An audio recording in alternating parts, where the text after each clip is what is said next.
identity and access services. Now, this is what's extremely interesting about digital ID and how they are going to force a number of us to sign up to it. Because crucially, they are putting in a mechanism whereby companies, employers who fail to carry out the required checks will risk facing a penalty of up to £60,000. We're talking about £60,000 per illegal worker. So make it make sense. Each employer is going to get fined £60,000 per individual illegal worker. What happens then if an employer turns around and says, all of my staff have proven their identity using their NI numbers and their passports? I mean, with that response, is an employer still going to get fined £60,000? What we're going to do in today's video, ladies and gentlemen, is look at the latest surrounding digital ID and what is actually taking place. Let's check this out.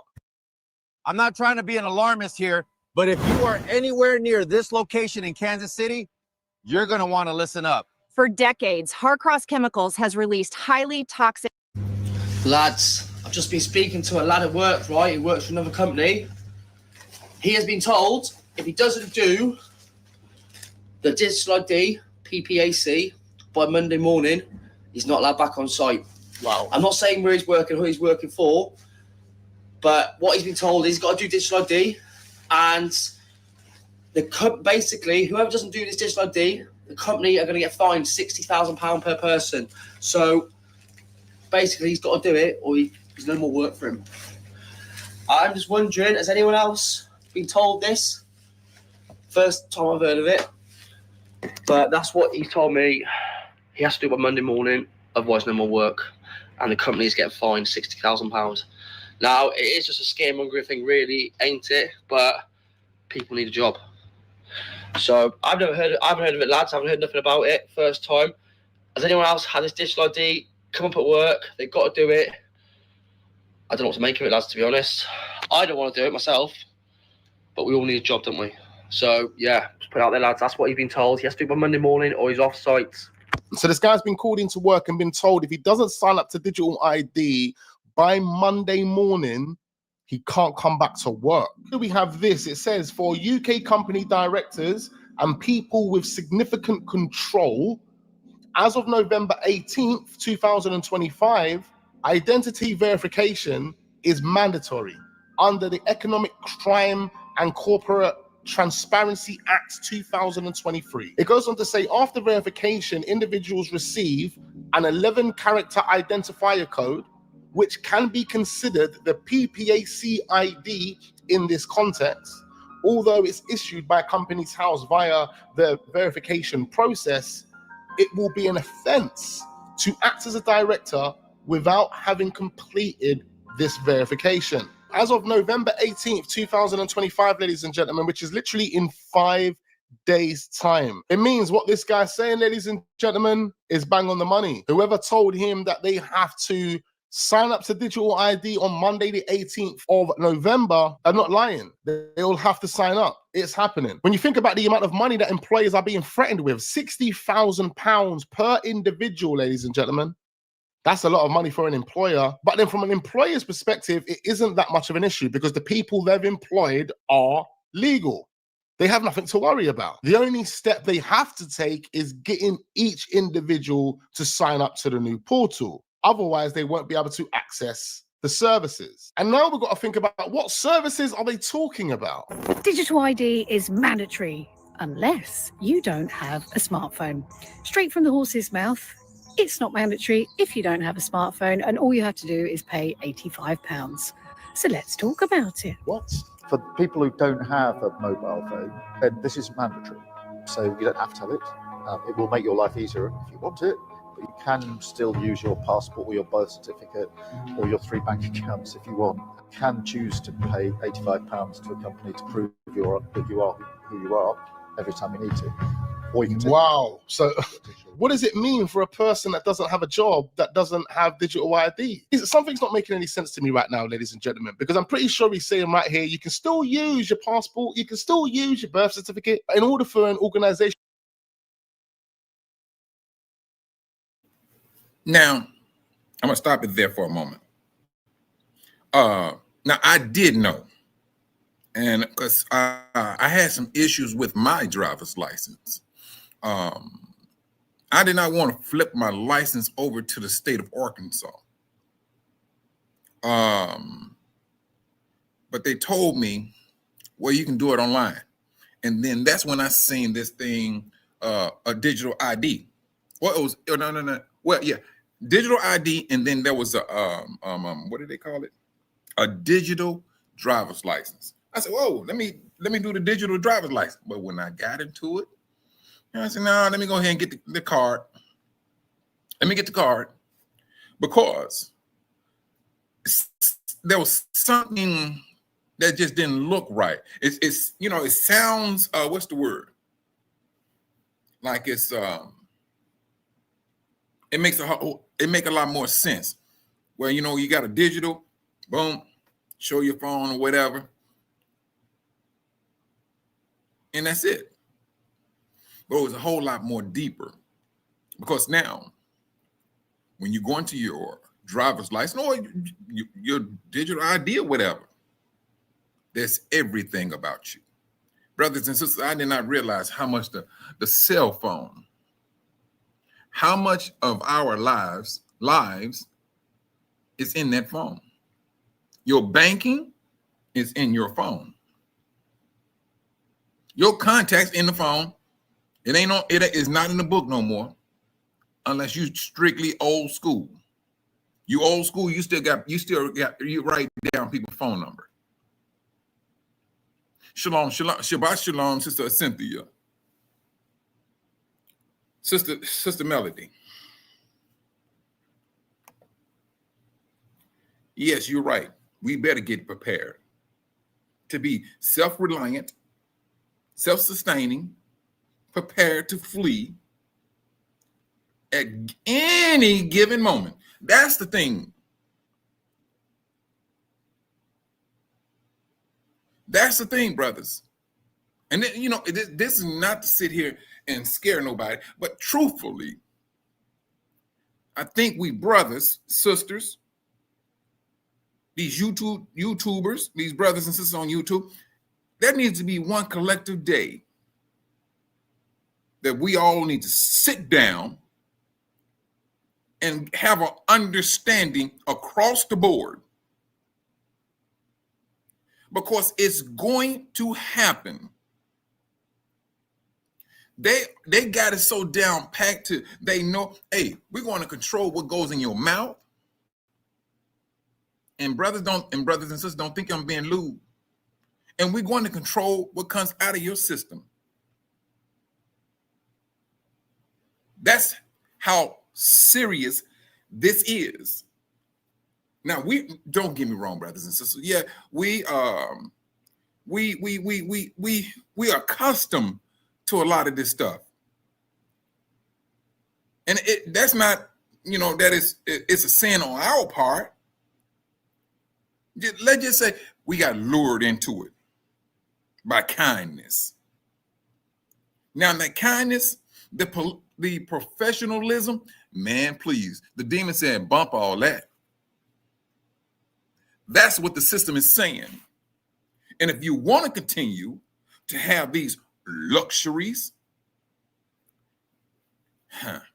I would say, shoot, what hand do majority of people hold their cell phone in? It's the right hand.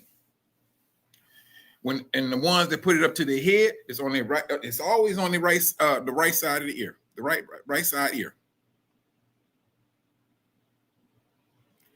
Brothers, this is a conversation that we need to be having, and especially for the brothers and sisters that's on that front line, that's watching what's going on. Brothers, for us to be talking about who we are, that's old news. We know who we are, and they know who we are. But it seems with all of the distraction, I think Sister Melody said, ain't nothing but distraction, because they know that this right here is going to topple everything. They know this. I just talked to my wife, and she told me the president spoke yesterday, saying the people that was doing the leading of people in the streets, those people that's doing the shoot, they're not Tanzanians. That's what she said. So I'm in my mind, I said, why didn't you send out your people, your army then? That's the question that came in my head. But hey, but they had to get this started in order for it to get to the media, to serve as a distraction. Because they know this here is the mother lode. That's the one. That's the one. They want you to just like keep on playing hopscotch, full square, and then they come in and they bring in it, and they lay that system down with like an iron rod, heavy hammer. And then we're going to be around here scrambling. What we going to do? We have the information. We have the Most High Spirit that's moving each and every last one of us. And don't get me wrong now. We got two spirits. You got two spirits. You got the Most High Spirit that is trying to keep his, he's alerting his people of what's about to happen. Then you have a wicked spirit, the devil. You don't need to talk about this. You can let that stuff ride. Look here, these people over here talking about so-and-so, so-and-so. You need to be talking about that. That don't mean a hill of beans right now. Shabbat Shalom, Sister Vicky D. I'm glad you came in, sis. This is what's happening, brothers. And that distraction is not for the world. It's for you, Israel. He wants that mark upon Israel. That distraction is brothers and sisters. Go through these channels. See what they're talking about. Separate conversations of Israel that Israel is having. You may have a brother over here having a debate. Then over here you may have a sister that's talking about these are critical times in which we living in. Brothers and sisters, you got to start. We got to start separating what we are. I ain't gonna necessarily say entertaining ourselves. When you know that there's something on the horizon, and the Most High has it already written down. That debate that they have, I'm not worried about a debate. I know who we are. That's a done deal. Now, these are the steps towards a great tribulation. Well, man, you know what? Before I even say a great tribulation, well, let's just say great tribulation. Let me go back. The introduction of a beast system. And then when that beast system gets to a point and say, you know what, bump it.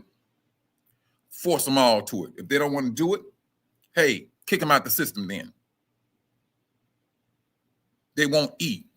They sick, they won't get they will not get treated. Oh, the system is set up. The system is not here to, you gotta you have some type of system, some type of sickness. It's not to heal you. It's not made to heal you. And it's made, the system is set up to keep you sick. That's what it's saying. It's set up for, to keep you sick and to keep you coming back. And then at the same time, you got the salesperson. The salesperson is the doctor. Oh, you got high blood pressure. Well, with this medicine here, you don't want to eat grapefruit. And you know what the sad thing about it is this, brothers? A lot of people believe that. You don't want to eat grapefruit. It does interfere with the medicine. It ain't the fact that it interferes with it, it supersedes the medicine. Because yeah, you take you're a regular person on grapefruit and you taking high blood pressure, all it's going to do is lower your pressure too low. Yes, that's an effect. Yes, it is. But what do majority of people do? They sink into fear. Or they turn that salesperson, which is the doctor, he automatically become a god. Oh, sister, what you talking about? This system was set up to make people fat because they knew if I get them fat, out of shape, they're going to need my help. This is the system, brothers. This is the system that's right there at the door. Right now, they're asking people to go, willingly go get the digital ID. That's what they're asking for.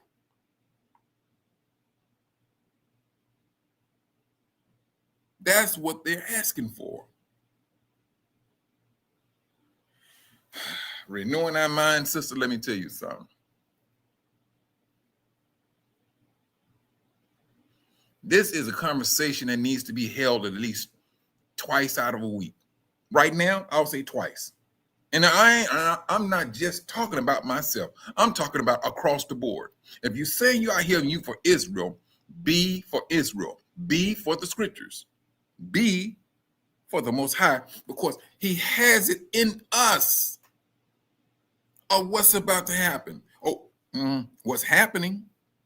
The rest of the stuff is a distraction. Concerning, but it's still a distraction. Oh, Sister Cynthia. Yeah, they playing that long game. They playing the long game. They playing it to the T. Playing this to the T. Now, let me pose something to you.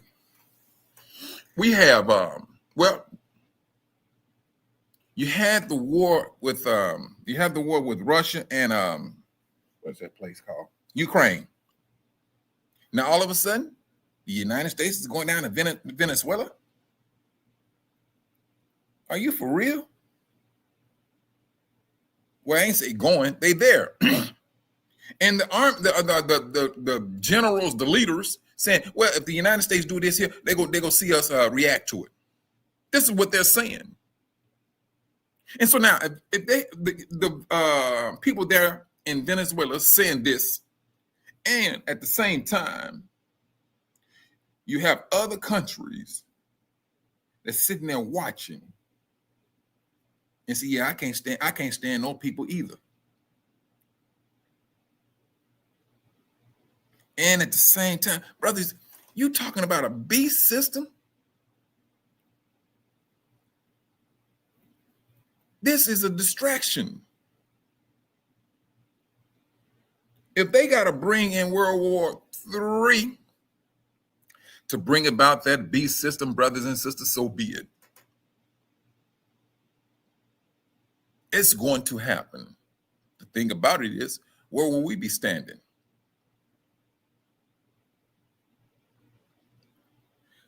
You know what, Sister Cynthia? I would not put them past it. I wouldn't.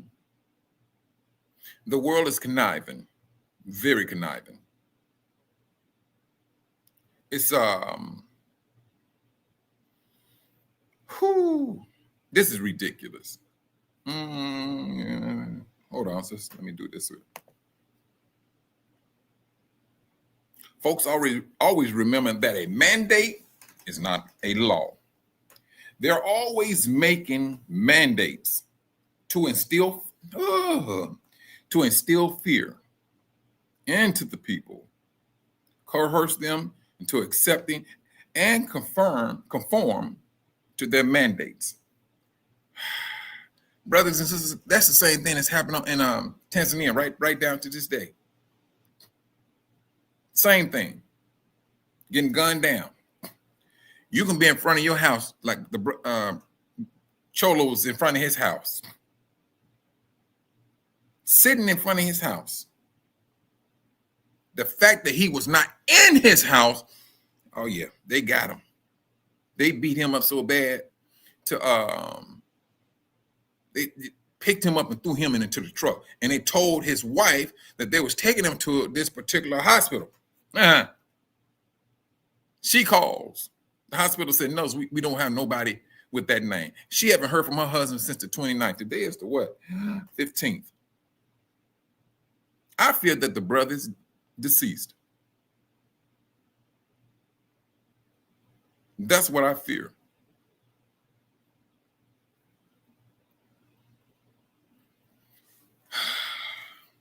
Let me do this, brothers. Let me go ahead and finish playing this video because I got other videos too. Let me finish playing this here.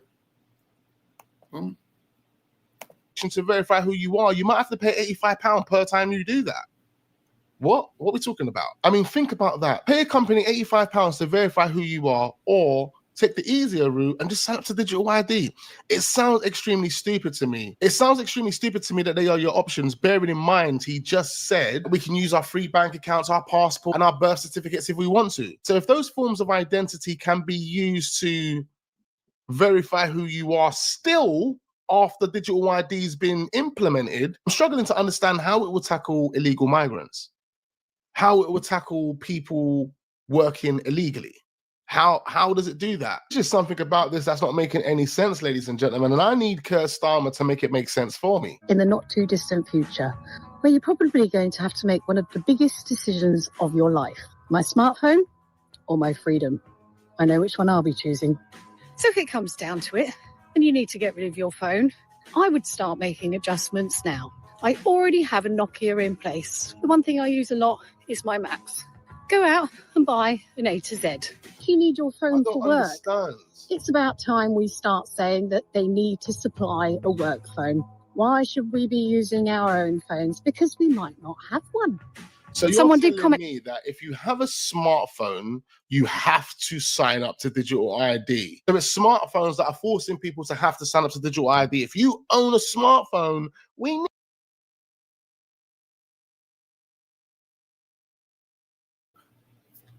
I tell you, that cell phone, brothers and sisters, I know y'all remember this. I was talking about that cell phone, how it just creeped in, and it came in like an angel, a light. Oh, you know, my daughter, she's in college. You know, she's on the highway going to college. Yeah, I'm gonna get her a cell phone. This is the time, you know, and which was a smart thing to do. A very smart thing to do. If anything, she caught a flat, boom, she can call. I need help. Now we come to see that this cell phone is, oh yeah, it's about to bite you in the butt. And it's already doing it. The cell phone is nothing but a two-way radio. That's all it is. Well, a one-way radio. Because you can't hear what's coming back to you.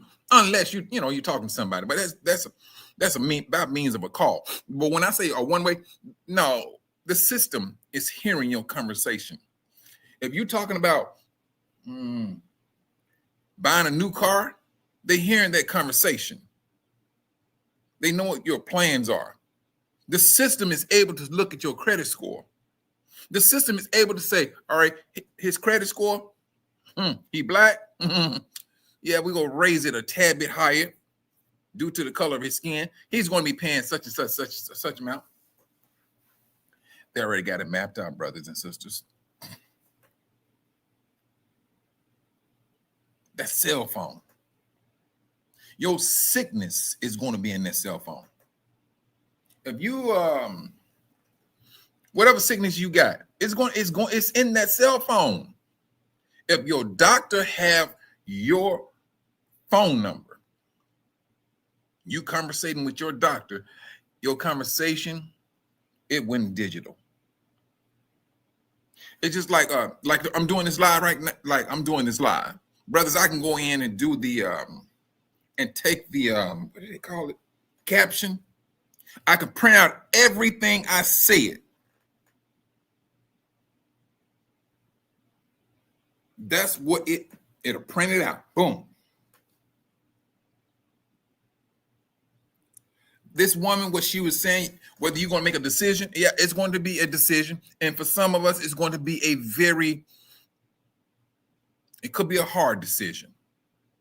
Because when you're talking about disengaging yourself from the way of life as you know it, ooh, yes. And you notice she's walking in the woods, right? You notice she don't have, you don't see no big buildings behind her. And when you look at it, brothers,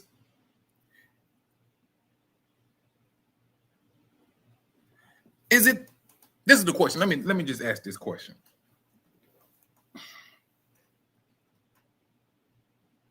Is the Most High really showing his people step away from the system? Go back to what you know.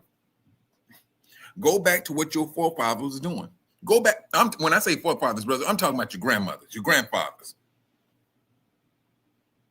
How they knew, all right, go eat. We know we got to go in the field and start growing some things. That's what our grandparents did. When it got to, they saying, hey, it's getting kind of cold here. We got to start canning some things.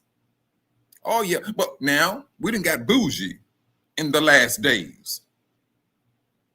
We got bougie. I want to be able to just go to the store, get me a can of beans and put them on the shelf. It's not working like that no more. Satan understands one thing. His time is limited. The Most High said, I'm going to speed it up.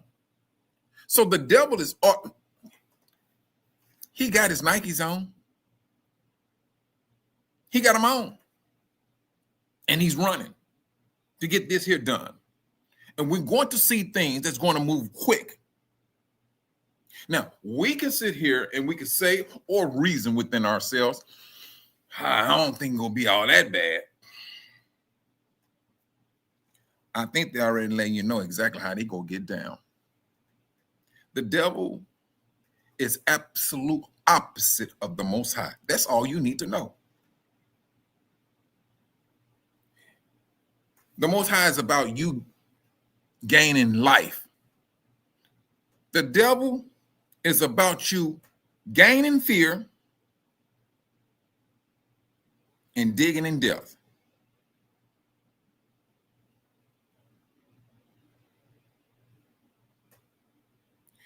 Sister Van P, you was canning beef. Man. See, sister, this one. Brothers, if you want to see a person that's going to be put on a pedestal, it's going to be people like Sister Van P. That's who it's going to be. That's what it's going to be. Because this generation of people, we don't know how to can. Now you got to get that information to understand how do you do canning? What things can you can? What things can you can? And what is the process? But you just can't go ahead and think you're gonna take you make some soup and you just put them in a can. Now it don't work that way. There's some sterilization that you got to do. Because if you don't, you get sick. If you think I'm joking, you can ask Sister Van P.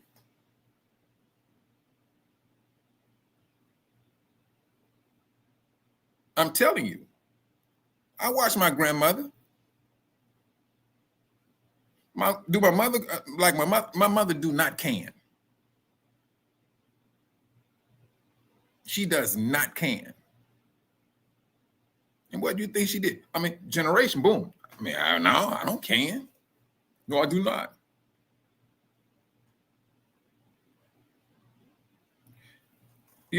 See, Sister Melody, Sister Van P, Sister Cynthia. See, this is what brothers and sisters are going to be needing. This is what we should be talking about. But we're not. We're not talking about these things. And the sad thing about it is we're being warned.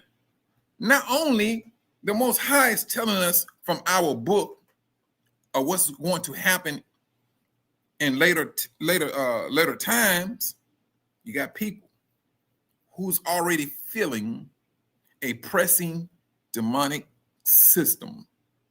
They're already feeling it. They are already feeling it. And I tell you this now, I'm gonna just give you this example. Example, question, whatever. If you have you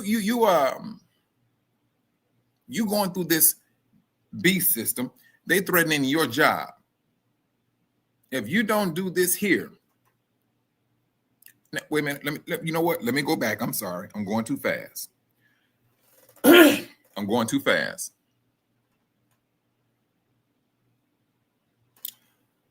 When did they first start testing the system? Brothers and sisters, this beast system was that test took place when what's that? How can I put this? When everybody had to stay in the house. They started that practice then. That's what they did.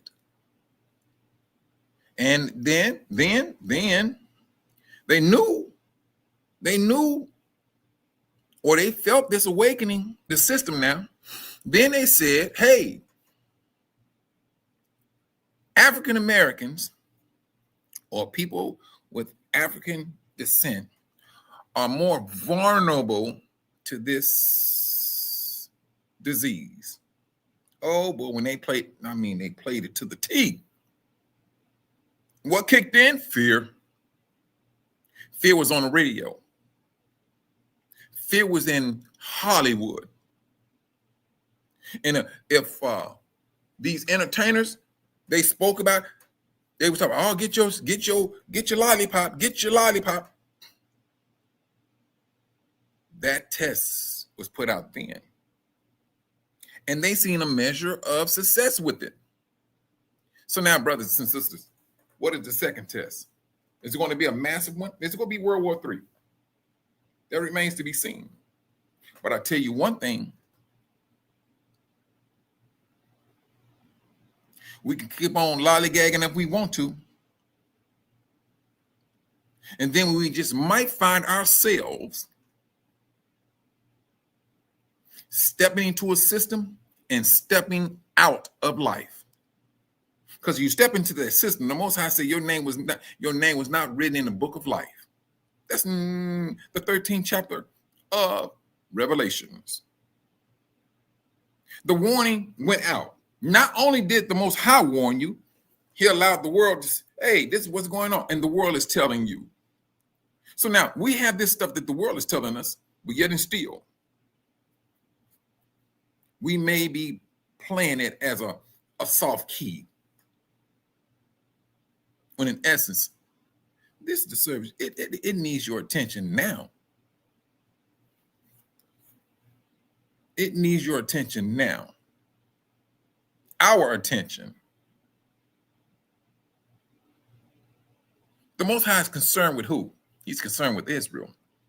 The Most High knows about the captivity. He knows this, but when it comes down to that system, the scriptures clearly states free, slaves, rich, poor. It's going to hit everybody. Everybody gonna make a decision. Then it's going to lead you back to Matthew chapter 24. When it comes to individuals of your family, they may turn you in to the authorities because, hey, he don't have his digital ID. Oh, yes. I tell you, brothers,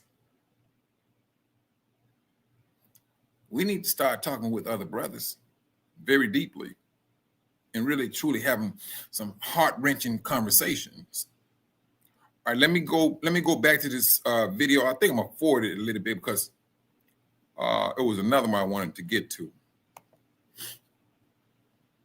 Need you to sign up to digital ID. Why though? On one of my videos that you can use your phone without a SIM, as long as you can check into Wi-Fi. You can buy SIMs from WH Smith and places like that where they don't require your details. I think the hardest thing for me is getting rid of the camera. But like I said, if you've got a phone without SIM, you can still take videos and photos. You just won't be connected to all the services. Oh well. If you sign up to somewhere like a gym that needs your phone for your QR code, you just go in there and say, I forgot my phone. Show me a driving license, and I'm sure they're going to let you in. If you're too hooked on your social media, you could just do it on your laptop. Use your email in there, online banking. We don't need to do it on our phone. Now, I'm not telling you what to do. This is just what I'm going to do. I will not be having a digital ID. I will keep this phone until a day comes when I'm told that I need to get it. Then there will be no phone any longer. The digital ID wallet is being introduced towards the end of the year, and you're going to carry things like your driving license as your ID. Now, that might seem like a great product for everyone and, you know, nice and easy because you've got it all on your phone in your wallet. But think about this. Social scoring. The digital ID wallet is being introduced towards the end of the year, and you're going to carry things like your driving license as your ID. Now, that might seem like a great product for everyone and, you know, nice and easy because you've got it all on your phone in your wallet. But think about this. Social scoring, fraud prevention, crime prevention, save the NHS, all of that. At the moment, you have to produce ID when you go into a supermarket if you're underage and you're buying prohibited substance, product, alcohol, cigarettes, whatever, age restricted, right? But think about this. When the whole system kicks in, and it's only later this year that the digital wallet is going to come out and the driving license is going to be the first document that's going to go in there because that's your ID. Think about this. Social scoring is coming. Not only that, but then next, the pressure on the NHS. So let's just say you're overweight. You've heard this one. You're overweight and you want to buy something with sugar in it, or you're diabetic or whatever. They don't want you being a burden on the NHS. And now you go into a store, you show them your digital ID that is now connected up with everything else. And it says that you shouldn't be buying that. So you will be restricted from buying food in the supermarket very soon. And I don't disbelieve it. I heard some conspiracy. I was like, so conspiracy. These are the services that we need access to. You know what we're just talking about? Services. Clearly, they obviously know what direction they're going to be taking everybody in. The theories around it, and I thought, no. But now you put the logic together under the disguise of the criminal, the fraud, and the help the NHS that they broke intentionally so that you think that you're going to be supporting it by not allowing somebody to purchase something because it's not right for them one way or the other, or their bank account doesn't reflect the money that's being spent, or they're spending too much. All of those control measures are going to impact you. And if you think I'm right, stick something in the comments below. Bang on the money, what she's saying here, ladies and gentlemen. Give it a couple of years, and these are the problems that we're going to be facing. All right, so listen up. State Farm was trying to charge me $197 for car insurance. No, thank you. I got a friend who told me about this website. Now I'm spending $58 a month. Full coverage. That's saving $130. Is Britain not bringing digital ID? Of course it is, because they were planning this way before COVID. They wanted to do the test run, and they used COVID for the test run. They wanted to see how they can control the masses, and they did. Why? Because they already made our mentality as to be a slave mentality. But the people who weren't slaves and didn't have the slave mentality, they didn't get jabbed. They stood up for their rights. They got scrutinized, but who cares? Now, the digital ID, do you know what that is? Let me tell you, my people, digital ID is where they're going to control everything about you. Not just your money, your bank, your job, and especially your health. If you're not digitally recognized, when you get sick, there is nothing for you. But I'm telling you, this is the dictatorship, and we are the slaves, and they're going to try to use this against us again. But I'll tell you one more thing. I, for one, will always stand against it. And if they are going to bring it and I can't help it, I will leave this freaking goddamn country. It is the second most miserable country. And if they're going to make it more miserable, guess what? I'm out of here. I'm out of here. Please, let's stand against this rubbish what they're bringing. We couldn't join hands when the COVID was because they scared us. But this time, we are clever. We have woken up. Made some very, very interesting points there. 2020 was definitely the test run just to see how we was going to respond, how we was going to react. It was literally golden. You know, brothers,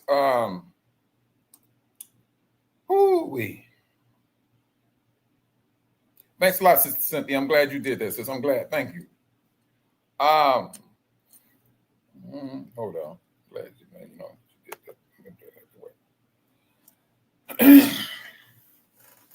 Brothers, the Most High has given us reality. That's what it is. He has given us. And don't get me wrong. Some individuals have their lives are pretty, decent.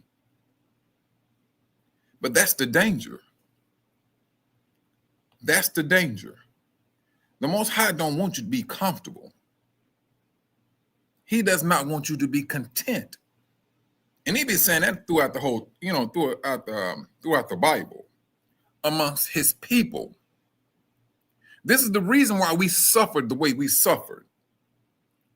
And the devil knew it, brothers. And this is we started to get, let me just say it this way. They started to give us rights.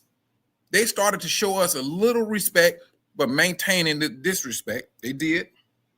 They got us to feel in a certain way. And that's from a religious standpoint. Oh, we all are God's kids, children. This is what they told us. Oh, it's okay for you to marry outside of your race. This is the lie they told us.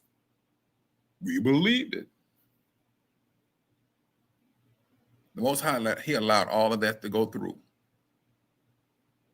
And now, out of all of what we've seen, brothers and sisters, now this is what's happening with this system. All of this you talking about, we are all God's children, all of this stuff, and especially that of religion. That beast is busting out.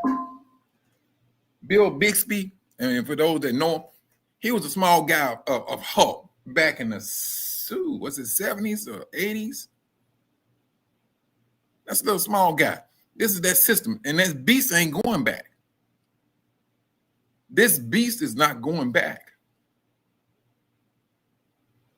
Our kids are accustomed to the cell phone. Matter of fact, you could have a newborn baby, about two years old. That child will figure out how to work that smartphone.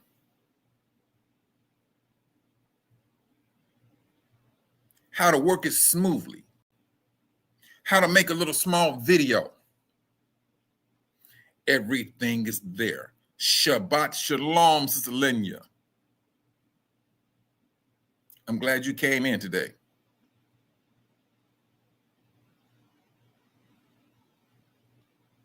This is what brothers, this is what we are at right now. I mean, and don't get me wrong, I heard brothers talking about you may have to flee. And that may be a very strong possibility. Because if you go into the, in Revelation, matter of fact, hold on just one moment. Let me do it this way. Because the scriptures clearly stated. You got to be joking me. The scriptures clearly stated that what the devil was going to do. There you go. Revelation chapter 13, verse 16. Shabbat shalom, Brother Daryl. It's been a moment. Thanks, brother. I'm glad you made it in. 16. It puts under compulsion all people, the small and the great, the rich and the poor, the free and the slave, that these should be marked on their right hand or on their forehead. Somebody's going to be forced. That word, that means force. So yeah, don't that sound like fleeing to you? That you may have to do that? Because if you go back and, like I say, you dip all the way back to Matthew 24. Yahushua said, family will betray one another. So it would appear, man, and I could be wrong, brothers, that some families going to be hand in hand with the beast system. And that beast system is going to, hey, I see you got 5 kids, 10 or whatever, but I only see that 2 of your other kids, they're in the system, but where's the rest of them? That's the system. They have everything on you. Oh, you lost a child. Yeah, we seen you lost a child, so and so, so and so. But you got this here, you got that there. Where's the rest of these kids at? Oh, I see that you married. Where's your husband? He's not registered. This is that system. Now, if you want to keep your whatever money you got coming in from this system, if you are not able to tell us this here, we go have to fine you. You're only 2 of your kids. You got 3 more that's out there that's not registered to the system. Well, we got to find you until we get your other 3 kids in this system. So she's going to lose a little bit of money or whatever the situation may be. They're going to affect her until they get to those other 3 kids.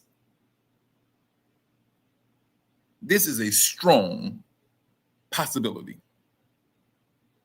Because if you're going to look at anything, you look at the scriptures. The Most High said, you're going to start betraying one another. Yahushua, before he said that, he said, when you start to see these things, run. Man, I ain't gonna use the word flee. We're gonna say run. Get lost. Literally, get lost. That's what it's going to take. You literally will have to get lost. What is this? Hold on.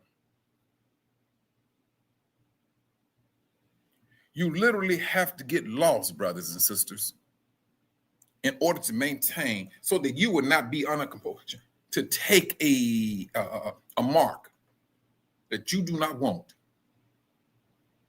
You will have to you would literally have to get rid of that cell phone. Because if you think you will walk and call yourself trying to get lost with a cell phone, man, please. They're gonna be the fastest way to catch you. And that's without a SIMS card. That is without a SIMS card.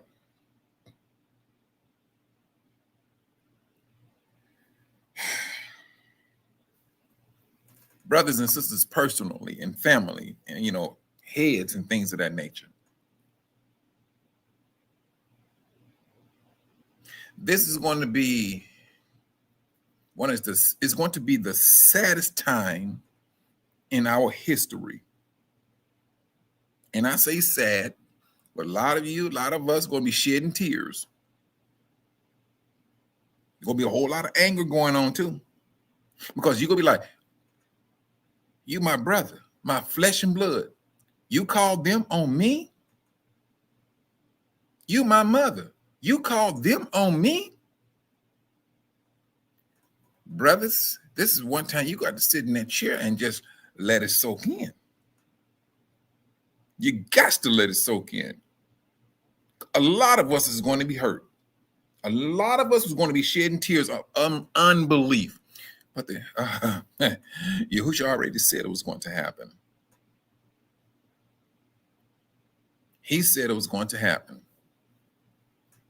But when you can find yourself with the individual who's thinking the same way, whose loyalty is to the Most High Yah, because we understand Scripture, that's going to be your family. Your mother may have betrayed you. 9 times out of 10, or 10 times out of 10, you're going to find you another mother. Don't get me wrong. I understand that's your birth mother and things of that nature, but good night. At a time of trouble, you go flip. You're hoping the best for your family. And that's all you can do at that particular time. The Most High has sent us this moment. It's going to be a standing moment with him and his people during this awakening. It's going to go by fast because the Most High said, I'm going to speed it up. I'm going to speed it up. Whatever is going to happen, brothers and sisters, is going to happen.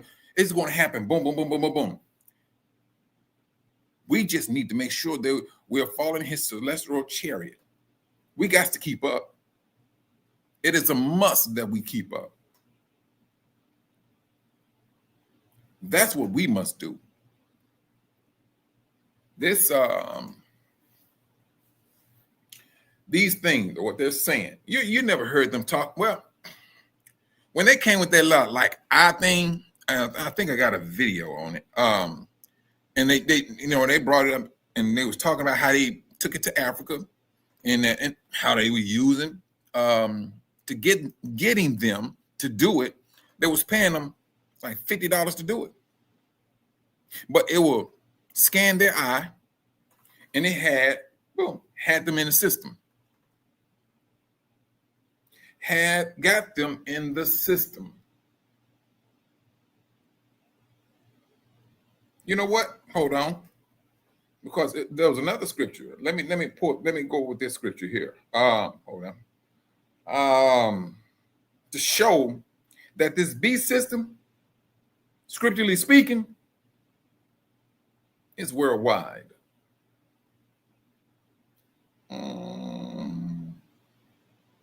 Where is it? Wait a minute. You know what? Let me just do verse 9. If anyone has an ear, let him hear. If anyone is meant for captivity, he will go into captivity. If anyone will kill with the sword, he must be killed with the sword. This is where it calls for endurance and faith on the part of the holy ones. Who are the holy ones, Israel? He did not say nothing about the world. He said the holy ones.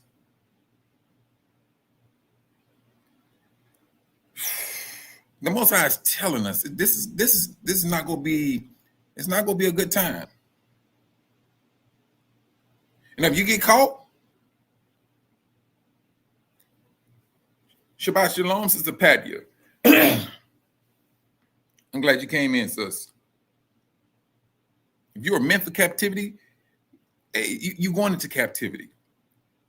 And if you are one of the holy ones and you trapped into captivity, you will have a fight in front of you because it's going to try to force something on you. You got a battle. Now, when you're talking about captivity,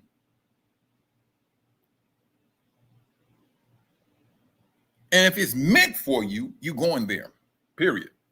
But you got a battle in front of your hands. If you know for a fact you do not want that mar, yes, you're going to be battling. Or your life may be taken. chapter 13, brothers, this is not that one that you want to sit right here and lollygag with. Because now we're starting to see everything in front of us. We're seeing a system. You just take out your credit card, lay it down on the scanner, boom, you can, boom, money come out your account just that quick. You don't sit there at the register count out your money no more. Those days are gone. Those days are gone.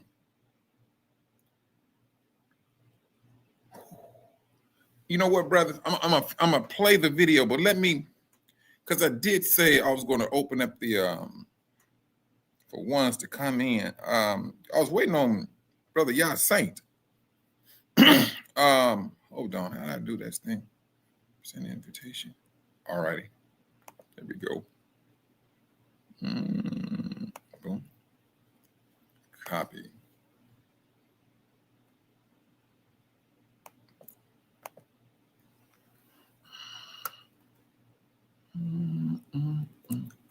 Oh man, come on, we ain't got all day.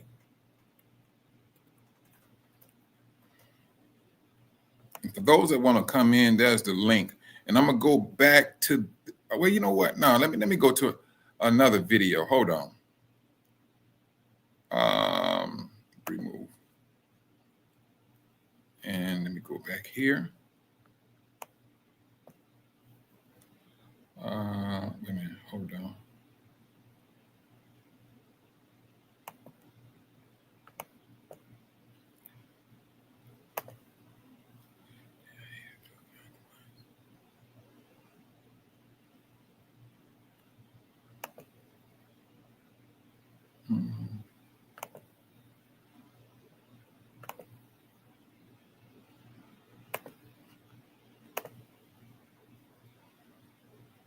Already has folks pointing towards the mark of Revelation chapter 13. Apple has now introduced digital ID. CBN's Billy Hollowell joins us now. Billy, what's your initial thoughts? My initial thoughts are, am I going to get hacked, right? Whenever you're talking about anything digital, when you have information that is stored on a phone, and by the way, this is very sensitive information. These IDs, everybody was essentially forced in America to get a real ID if they want to get on any kind of airplane. I had to go get a new license. You know, we all had to deal with this if we plan to travel. Well, now you have a digital version that obviously Apple is launching, and it's going to be in 11 different states and locations. You know, my concern is always digitally. Let's just start there, and then we can talk about the other concerns. If somebody hacks this, what happens to our sensitive information? There's a hack almost every time you turn around, I feel like nowadays. So it seems to me there are some privacy concerns there, not just with hacking, but also the government tracking and all sorts of other issues. Well, I was looking at Twitter and some other places just to see the responses, and obviously that's not always the most accurate place to look, but some of the words were Big Brother, digital surveillance, convenience is the Trojan horse. But there's actually a quote that I found interesting from Jennifer Bailey, Apple's vice president of Apple Pay and Apple Wallet. She said this, and I don't know if she even caught that she said this. She says, with the launch of digital ID, we're excited to expand the ways users can store and present their identity, all with the security and privacy built into iPhone and Apple Watch. And I think what's really interesting is that obviously Keir Starmer, the Prime Minister of the United Kingdom, announced something very similar across the pond, and people immediately started putting up the red flags, being like, whoa, whoa, whoa, whoa, whoa, because whether you think this is going too far or not, it definitely points people back again to Revelation chapter 13, starting in 16. It says, it also forced all people, great and small, rich and poor, free and slave, to receive a mark on their right hands or on their foreheads, so that they could not buy or sell unless they had the mark, which is the name of the beast or the number of its name. And I think,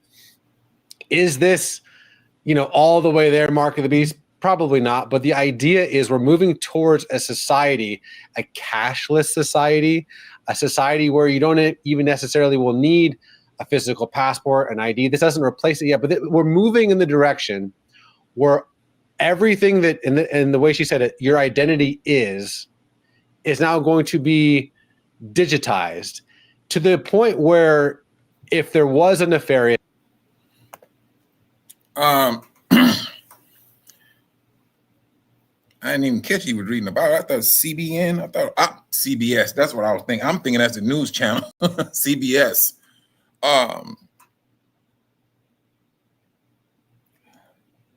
Sister Cynthia, now, Sister Cynthia, truthfully, I am up under the same notion. I am. I believe the control of the bear system, the beast system in the Bible it takes place in Revelation 13. It's a few scriptures only. I'm saying that too, but at the same time, I'm asking the question. The Most High said, he encouraged us to separate ourselves from Babylon. That's what he said. But if we look at it, we're still in Babylon. We pay for Babylon's services, gas, water, lights, whatever, phone.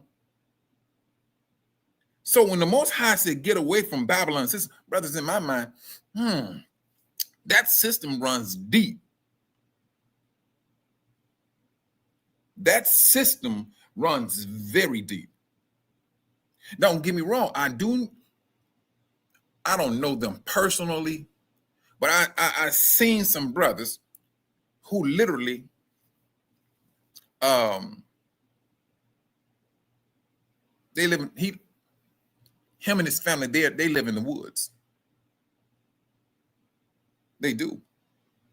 And I'm not knocking them, because I kid you not, my mindset is somewhat like that. It's like you literally have to stand back and see from a mountaintop, see what's going on in the city. Do y'all brothers and sisters remember what's that movie? Leave the World Behind? And the sister, she was looking out at the city and seeing what was going on. Yeah.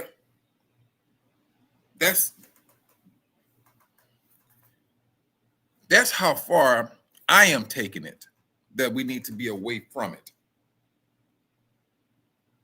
Because right now, what we're seeing is a system that is using everything that we may be accustomed to against us to be up under their system.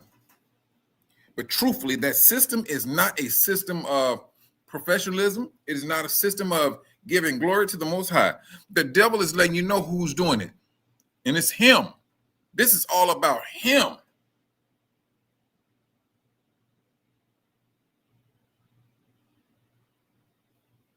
Hold on, sister. I like that.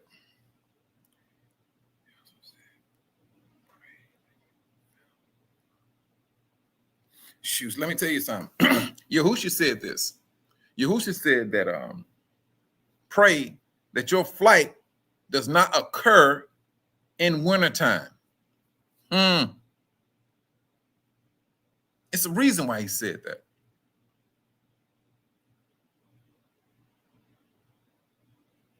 In the wintertime. I know, you know what, when it's all over said and done, brothers and sisters, that's going to be a decision each and every last one of us have to make individually. If you feel this is where the Most High is moving you, all right, so be it. I'm not going to knock you. But being in the city, I find it very, very dangerous to be in. And if you are an individual that do go outside of the comforts of the world, make sure that you stay where you at. Make sure people that I'm gonna hang that one up because if you're looking at Matthew 24, there's going to be some betraying going on. There's going to be some betraying. And then as the scripture said, some be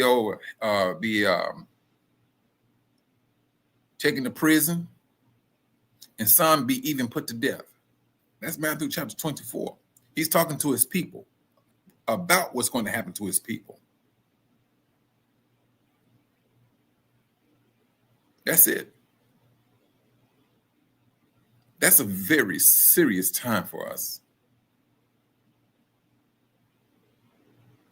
And like I said, this is not something that, scare nobody, but the Most High will give warning out to his people. Because right now, yeah, we could talk about the Exodus and everything, but what if the Exodus does not happen before this nonsense that this system brings in? What is it? Then you go look at, it's time to flee, it's time to run. But don't let it get to that point, brothers. If the Most High makes a way out for you to do what you need to do, brothers and sisters, take heed to it. That's just my encouragement. Because like the scripture said, if you're meant for captivity, you are going to go into captivity.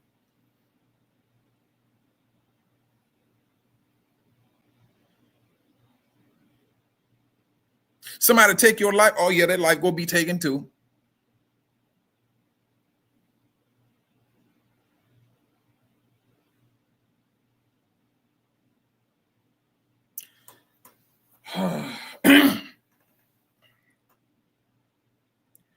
When brothers talk about fleeing, I do not knock these brothers. Sisters talk about, I do not knock it. But it's going to get to a time where you will not be able to sit here and usher not one word about what you need to do. You're going to be gone. You're going to be gone. This is a mindset recalibration, as you may say. Because when you fleeing, and you know for a fact none of us is accustomed to that. Now, Sister Melody, I hope, yeah, okay. Sister, I bet you they Gentiles. I bet you. There may be some Gentiles. You walking around on the moon in a spacesuit, huh? Okay, you bouncing around. You jump too high, you ain't coming back down.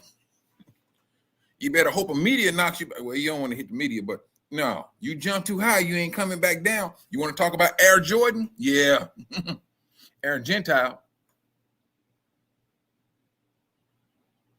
I tell you,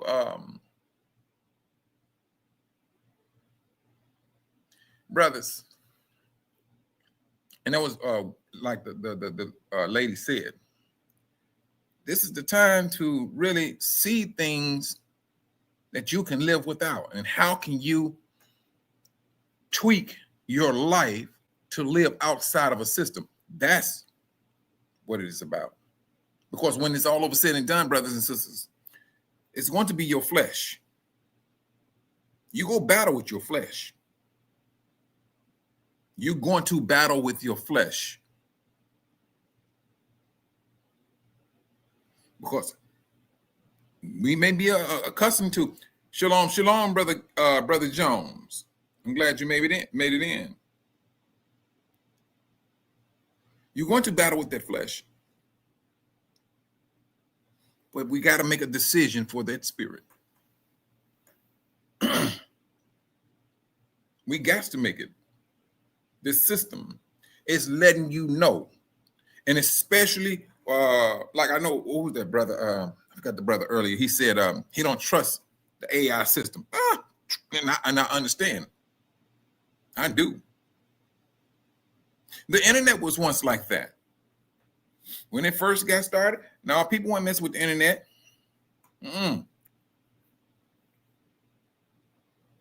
But then, as time went on, people got into the internet, but then they started seeing the dark side of the internet. Same thing. There's a dark side to Near everything in the system. People with the right mind, they want to use it for business or to encourage and things of that nature. And then you got those that's out here for that dark side, underground lifestyle.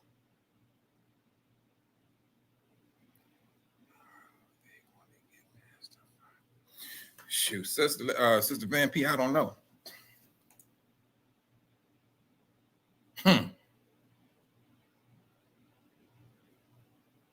This to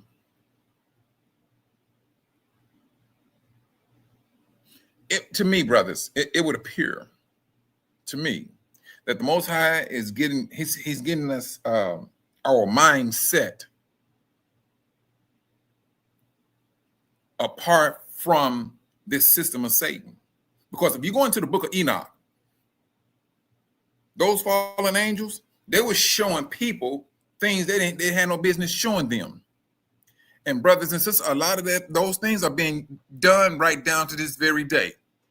If the Most High did not give the authorization to do it, it should not be done. It should not be done. Now here we are, getting all these warnings, and the Most High he's very adamant about this. Israel, if you take this mark of the beast, you hemmed up. You're absolutely under judgment. And this is what the Most High is encouraging us. This awakening, brothers, could any of you imagine that with this awakening, all of this would be transpiring so quickly? That's coming in and going out so quickly. It's like we got to get accustomed to the awakening. Oh, but we the people. All right, we got to move on to this here. There's no time for you to be rejoicing. You the people. All right, move over to here. We're in this situation right here. That's what's happening, brothers. We steadily moving. About time you get so accustomed to who you are, you're on something higher and more important. Because the Most High said, I'm going to speed it up. Now your way of life while in captivity, it's about to be scrutinized. This is like, what do you want? The Most High woke you up to who you truthfully are. He opened up your mind. Your mind did not post-awakening. You did not know. You just knew you was black and proud. That's all you knew. And you was a descendant of slaves. That was it. That was it. You could have read the Bible from the front to the back, and you still did not know.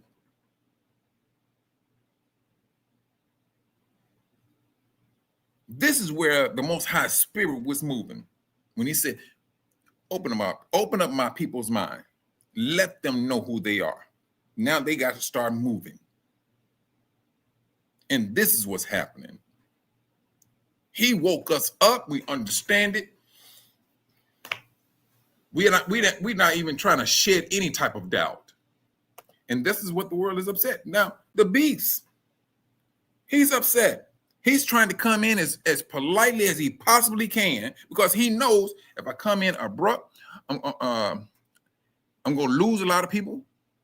And I'm trying to keep as many subjects alive. But if I got to bring that beast in, if I got to bring my fear in, it's just going to be that. Because he's recognizing his time is short. He recognized his time is short. The Most High has sped it up. These people are moving. All right. The one that said, when the Most High said flee, they gone. They gone. The ones who sitting right here, well, I wanted this, I wanted that. Brothers, and I'm not knocking nobody that's still here. Brother, what? I'm here. But my mind is that of Jerusalem. It's like we're surrounded. We're surrounded by a beast system. And I'm like, hey, how can we get out? Does it not? It costs money to get out.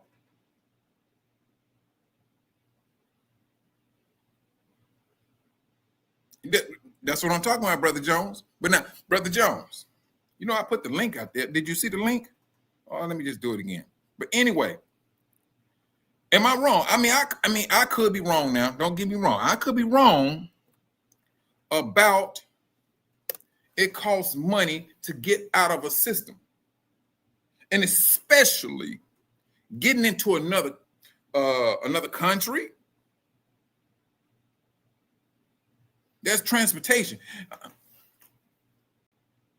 You got to get over the Atlantic. Just to get over that is a 10-hour trip. Just to get over that is a 10-hour trip. Wait a minute, I did it. What's wrong with this thing? It's a 10-hour trip. And I mean, brothers, this is a very down-to-earth line of thinking that we need to be having as to what are you going to do? You say we say we woke now. We know we woke. We know we woke. And so, hey, wait a minute, what's going on with this thing, man? Shalom, shalom, Brother Galen. Shalom, my brother. How are you today? Oh, brother, I cannot complain. Cannot complain. If I did, I don't even listen to my own self. I know, and blessings to Yasharal, the family that's on today with us. So what are your take on this beast system, Brother Jones? Well, we've been listening to some other things this morning. We just caught you. But I think I've got a sense of what you're talking about, brother, from the parts that I've been hearing. Excuse me. One of the things I think that we glean from the Bible, and that is, yes, it's a system, but it's a governmental system.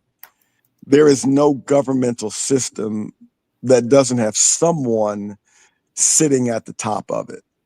Exactly. So there's, and Revelation talks about the beast, the false prophet, and the Antichrist, and I think that goes back to Daniel, a lot there and stuff like that. So the system is worldwide. I think it's going to really affect, and you can see like what's going on in Tanzania right now.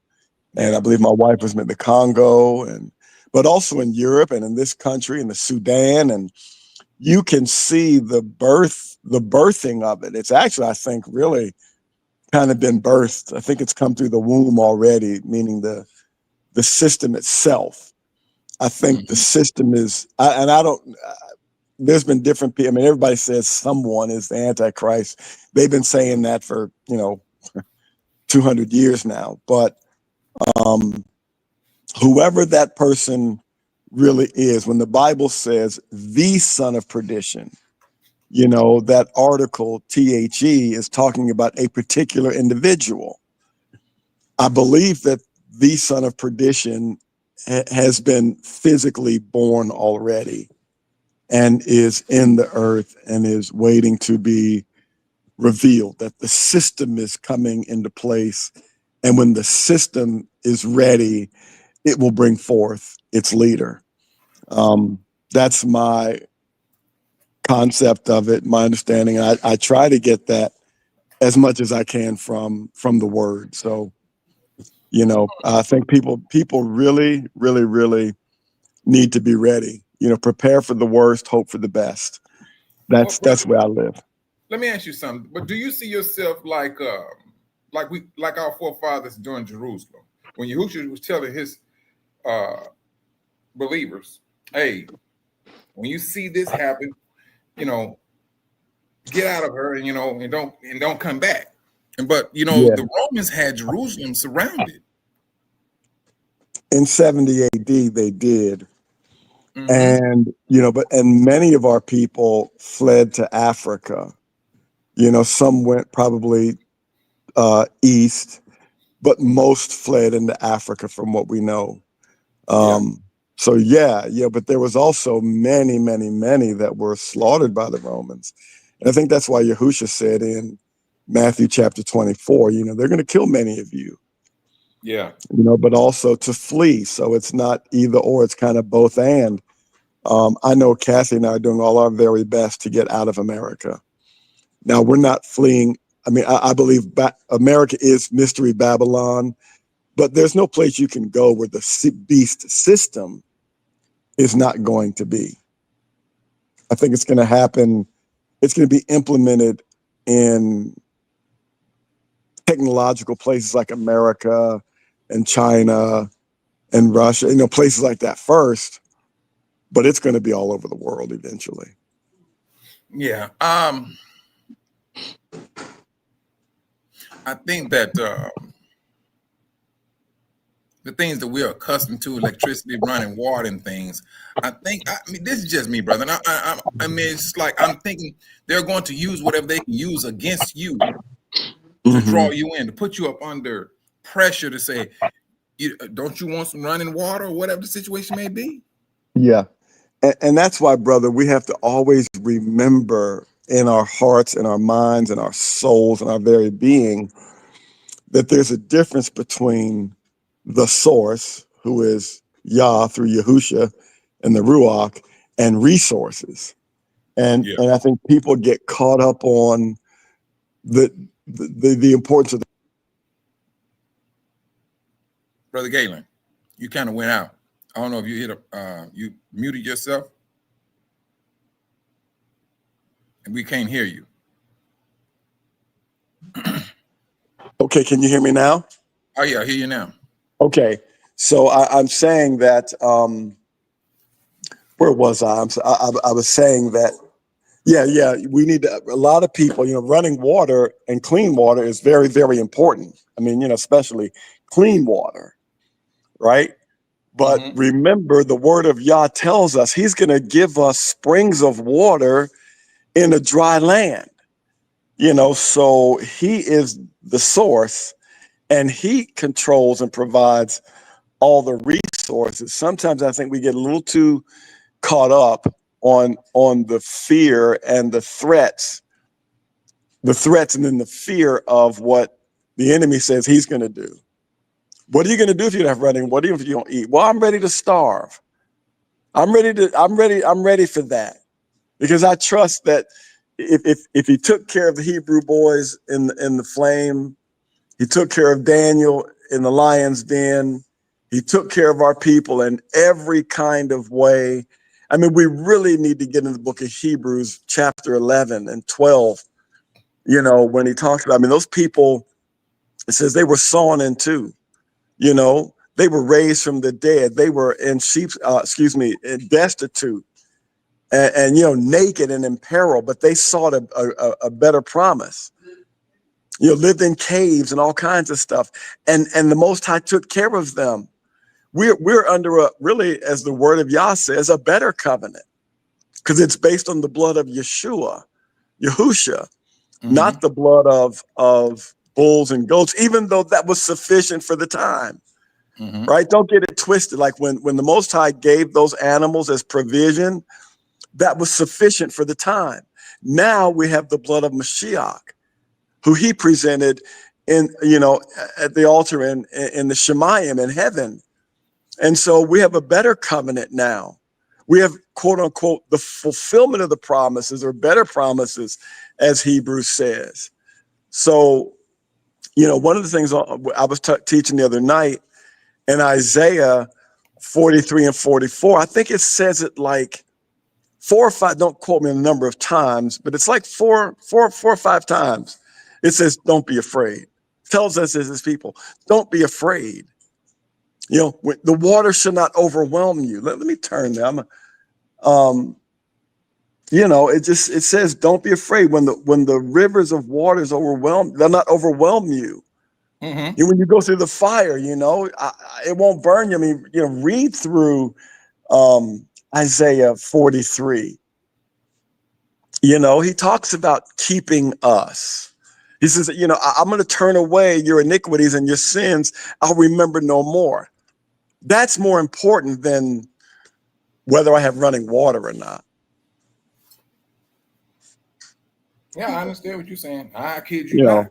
It's very important. I mean, that's the winning factor, is maintaining your faith. Yeah. So, you know, we have to, I mean, this is the time, you know, I was in the military, maybe others out there have been in the military, but you prepare for war in the time of peace. Right now, while things are still, quote unquote, relatively peaceful, I mean, you know, I know ICE is acting up, but you better get ready now. You better be ready for somebody to put a bullet at your head, a barrel, the business end at your head, and the trigger to be pulled. You better prepare for that now. You better start fasting now so you can get used to not eating food every day when they tell you you're not going to be able to eat. You know, when you can't, you know, get used to just having some water. Get yourself some, you know, some of those life straws, so that, you know, I think one of them is good for 10,000 gallons. You can bend down to a muddy puddle and drink straight out of it. You know, I mean, do some things to get prepared now, but those are resources. That's not what's going to keep you, because not everybody's going to have a life straw. But everybody does have their life in Messiah. That's in him, and he's in them. My wife wants to say something. Shabbat shalom, Mike. Shabbat shalom, family. Shalom, sister. How you doing? I'm doing well. One of my concerns is that our people are not prepared, and they're not getting prepared. And that's heavy on my heart, because Abba does not want us to be a deer in the spotlight when these things happen. And we don't know when they're going to they're happening, but there are some major cataclysmic things that are going to happen.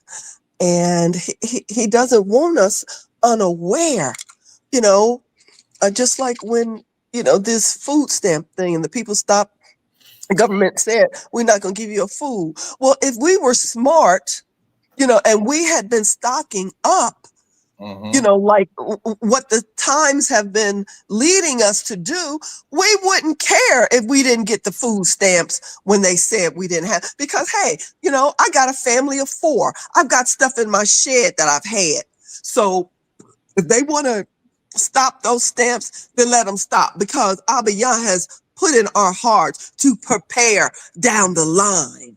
And let me say this as well, Mike, and family, just in relation to what my wife just said. Part of the problem is, you know, the Yahuwah says, I will not share my glory with another. So you're going to really, he's got to deal with us, because too many people, his people, are depending on the food stamp. They're depending on SNAP, not depending on him. Hey, wait a minute. I don't care who you are. You ain't going to depend on that more than you depend on me. Your trust is not in me. Your trust is in Uncle Sam giving you, you know, some food stamps, or whatever it is that you get from him. And so he has to deal with that, and deal with it to the degree that our hearts are stuck on that. Wow. You know, I mean, you know, like, man, you would not like, you married. You're not going to allow your woman just to be like so depend on some other man, or let him supply for her. You ain't, what kind of man is that? No, baby, what are you talking about? Are you kidding me? Ain't no way. You know, he giving all the great, ain't no man gonna stand for that. Not even if you're single. Not if you're single, my wife is saying, but I'm just saying, hey, look, you either with me or you ain't with me. That's what the Most High is saying. You either with me or you not with me.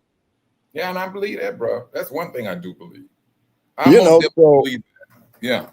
Go ahead. No, I'm listening. No, because you like what you said, brother. The Most High said He's not going to share His glory with no one. So yeah, all right. This system, food stamps, whatever it may be, it's pulling the Most High into a jealousy Yeah. movement. His name is jealous. Yes. Yeah, and here's the thing too, brother. And let me say this. I don't, one of the things we as Hebrews got to realize, now we do what we want to do. Hebrews often will talk about we ain't got this, we ain't got that. But I don't know a brother or sister that ain't got 2 smart TVs. They got what they really want. Black folk got what they want. Right. For real, when you look at it, when it comes down to it, and then they crying and complain because they can't have Christmas. You don't need Christmas in the first place. It ain't for you. But we're upset because they can't have Thanksgiving. It's Thanksgiving. Those folk did that in the killing of the First Nations people who are our people. And killing you, that's what they're really giving thanks for. And you participating in that, but y'all gonna go through what in hot water to get a turkey and some chitlins. And the hot sauce to go with it. Come on. And folk will do what it takes to get that stuff. People crying because they child ain't gonna have Christmas. And are you kidding me? It's an abomination to the Most High. We're still walking in the abomination of desolation, wanting to be like Babylon. Yeah. It's a disgrace. It's a slap in the Most High's face. And that's why it's only going to be such a small remnant. Because when it comes down to it, Mike, brother, there are going to be so many people when the choice really comes, they're not going to choose the way of the Messiah. They're not going to choose Yahusha and his ways. They're going to choose what they're used to, because that's what too many people do. Like I used to tell my church planners all the time, you're starting a church and reaching out to people and you're attracting them with hot dogs and hamburgers and carnivals. That's what you got to do to keep them. And as soon as you start giving them the real meat of the word, they're going to vomit and they're going to rebel, because it's not a hot dog or a hamburger or a show that you gave me. And that's why, quote unquote, churches become so much entertainment, because to attract people, they entertain them. And when they stop entertaining them, they leave. Good night with the way they entertain them now, man. Around here dancing in high heels. Oh, man. And everything. I'm like, man. It's a shame and a pity. Because the show, what they say? The show must go on, right? At any cost. The show's got to go on. And Yeshua standing to the side saying, I'm it. But y'all got a taste for the system already. You got a taste for entertainment. You got a taste. I've got true food. I've got food that will sustain you. And you want to eat hamburgers, hot dogs, and most of y'all eat vomit. That's the truth. Most of our people eat vomit, because that's what Satan gives them. They've gotten used to the taste of vomit and will prefer vomit over fine, good food. That's the problem with us. And brother, hold on. Let that sink in. Let that sink in. And know what? You don't even eat your own vomit, but we'll eat Satan's vomit, because that's what we gotten used to. Vomit. Brother Mike, I was gonna say that Abba Yah has to put fire up under his people before we act right. Even in his judgment, he's still good. Because if things don't if things just don't keep, if Abba Yah does not make things happen, we'll just continue to be the same way that we are. Because we need some heat, we need some suffering, and it's happening, and it hurts. It hurts to see my brothers and sisters out here and they're still doing every manner of thing to us. That's because we're disobedient as a people. We still don't regard or reverence the Most High. We still don't keep Sabbath. We still don't keep all of his laws, statutes, and commandments. We still shacking up. We still doing drugs. We still hurting each other as a people. So Abba Yah has to do what he has to do for us, and it hurts. It hurts. And a lot of tribulations gonna have to happen in order for us as a people to even unite. We don't even like each other. We have self-hatred towards each other. So it's something else. It's just something else, because I know that our hearts hurt. Our hearts hurt when we see every manner of thing happening to us. And we're like, Abba, why? Abba, when? How long are we going to have to deal with these injustices, this discrimination, this oppression? Because personally, I'm tired. But he keep asking us, how long you gonna stay on that system? Yep. How long you gonna keep preferring the devil over me? How long you gonna keep doing that, Yasharel? How long you gonna keep on doing what you've been doing? Half-stepping, which is a whole step in the devil's kingdom. You can't half-step with the Most High. There's no such thing. You know, how long you gonna keep on? He says, you know, in Isaiah, I was going there, you know, in 40, let's see, he says, he's looking at this, but Jacob, Isaiah 43:22, but Yaakov, you have not called on me, because Yasharal, you have become weary of me. That's what the Lord says about it. Most High says about us. You have not brought me your sheep for burnt offerings or honored me with your sacrifices. I have not burdened you with offerings or wearied you with incense. You have not brought me aromatic cane with silver or satisfied me with the fat of your sacrifices, but you have burdened me with your sins. You have wearied me with your iniquities. Thanks be to the Most High. That's what the deal, that's part of the deal right there, right? We have burdened him with our sins and with our iniquities. But he says this in verse 25. I sweep away your transgressions and for my own sake, and remember your sins no more. But it's not until there's a pause there, there's a space in time and place. But we keep wearying him with our sins and our iniquities. When we gonna stop that? You know, some people we're talking about the beast system. You know, yeah, he's gonna deal with that beast system. But when are we going to stop trusting in it? We trust Uncle Sam more than we trust Yahusha. But let me ask you something, brother. Go ahead, brother. Brother Earl, he asked me a question, man. He said, Brother Mike, do you think that the Most High is going to wake up all these people? And, you know, and this is just, hey, I'm going to first say this. This is just my feelings. And my feelings can be put on the back shelf. But this is just my feelings. The Most High knows that his people do not know who they are, except for what we are right now, the woke ones.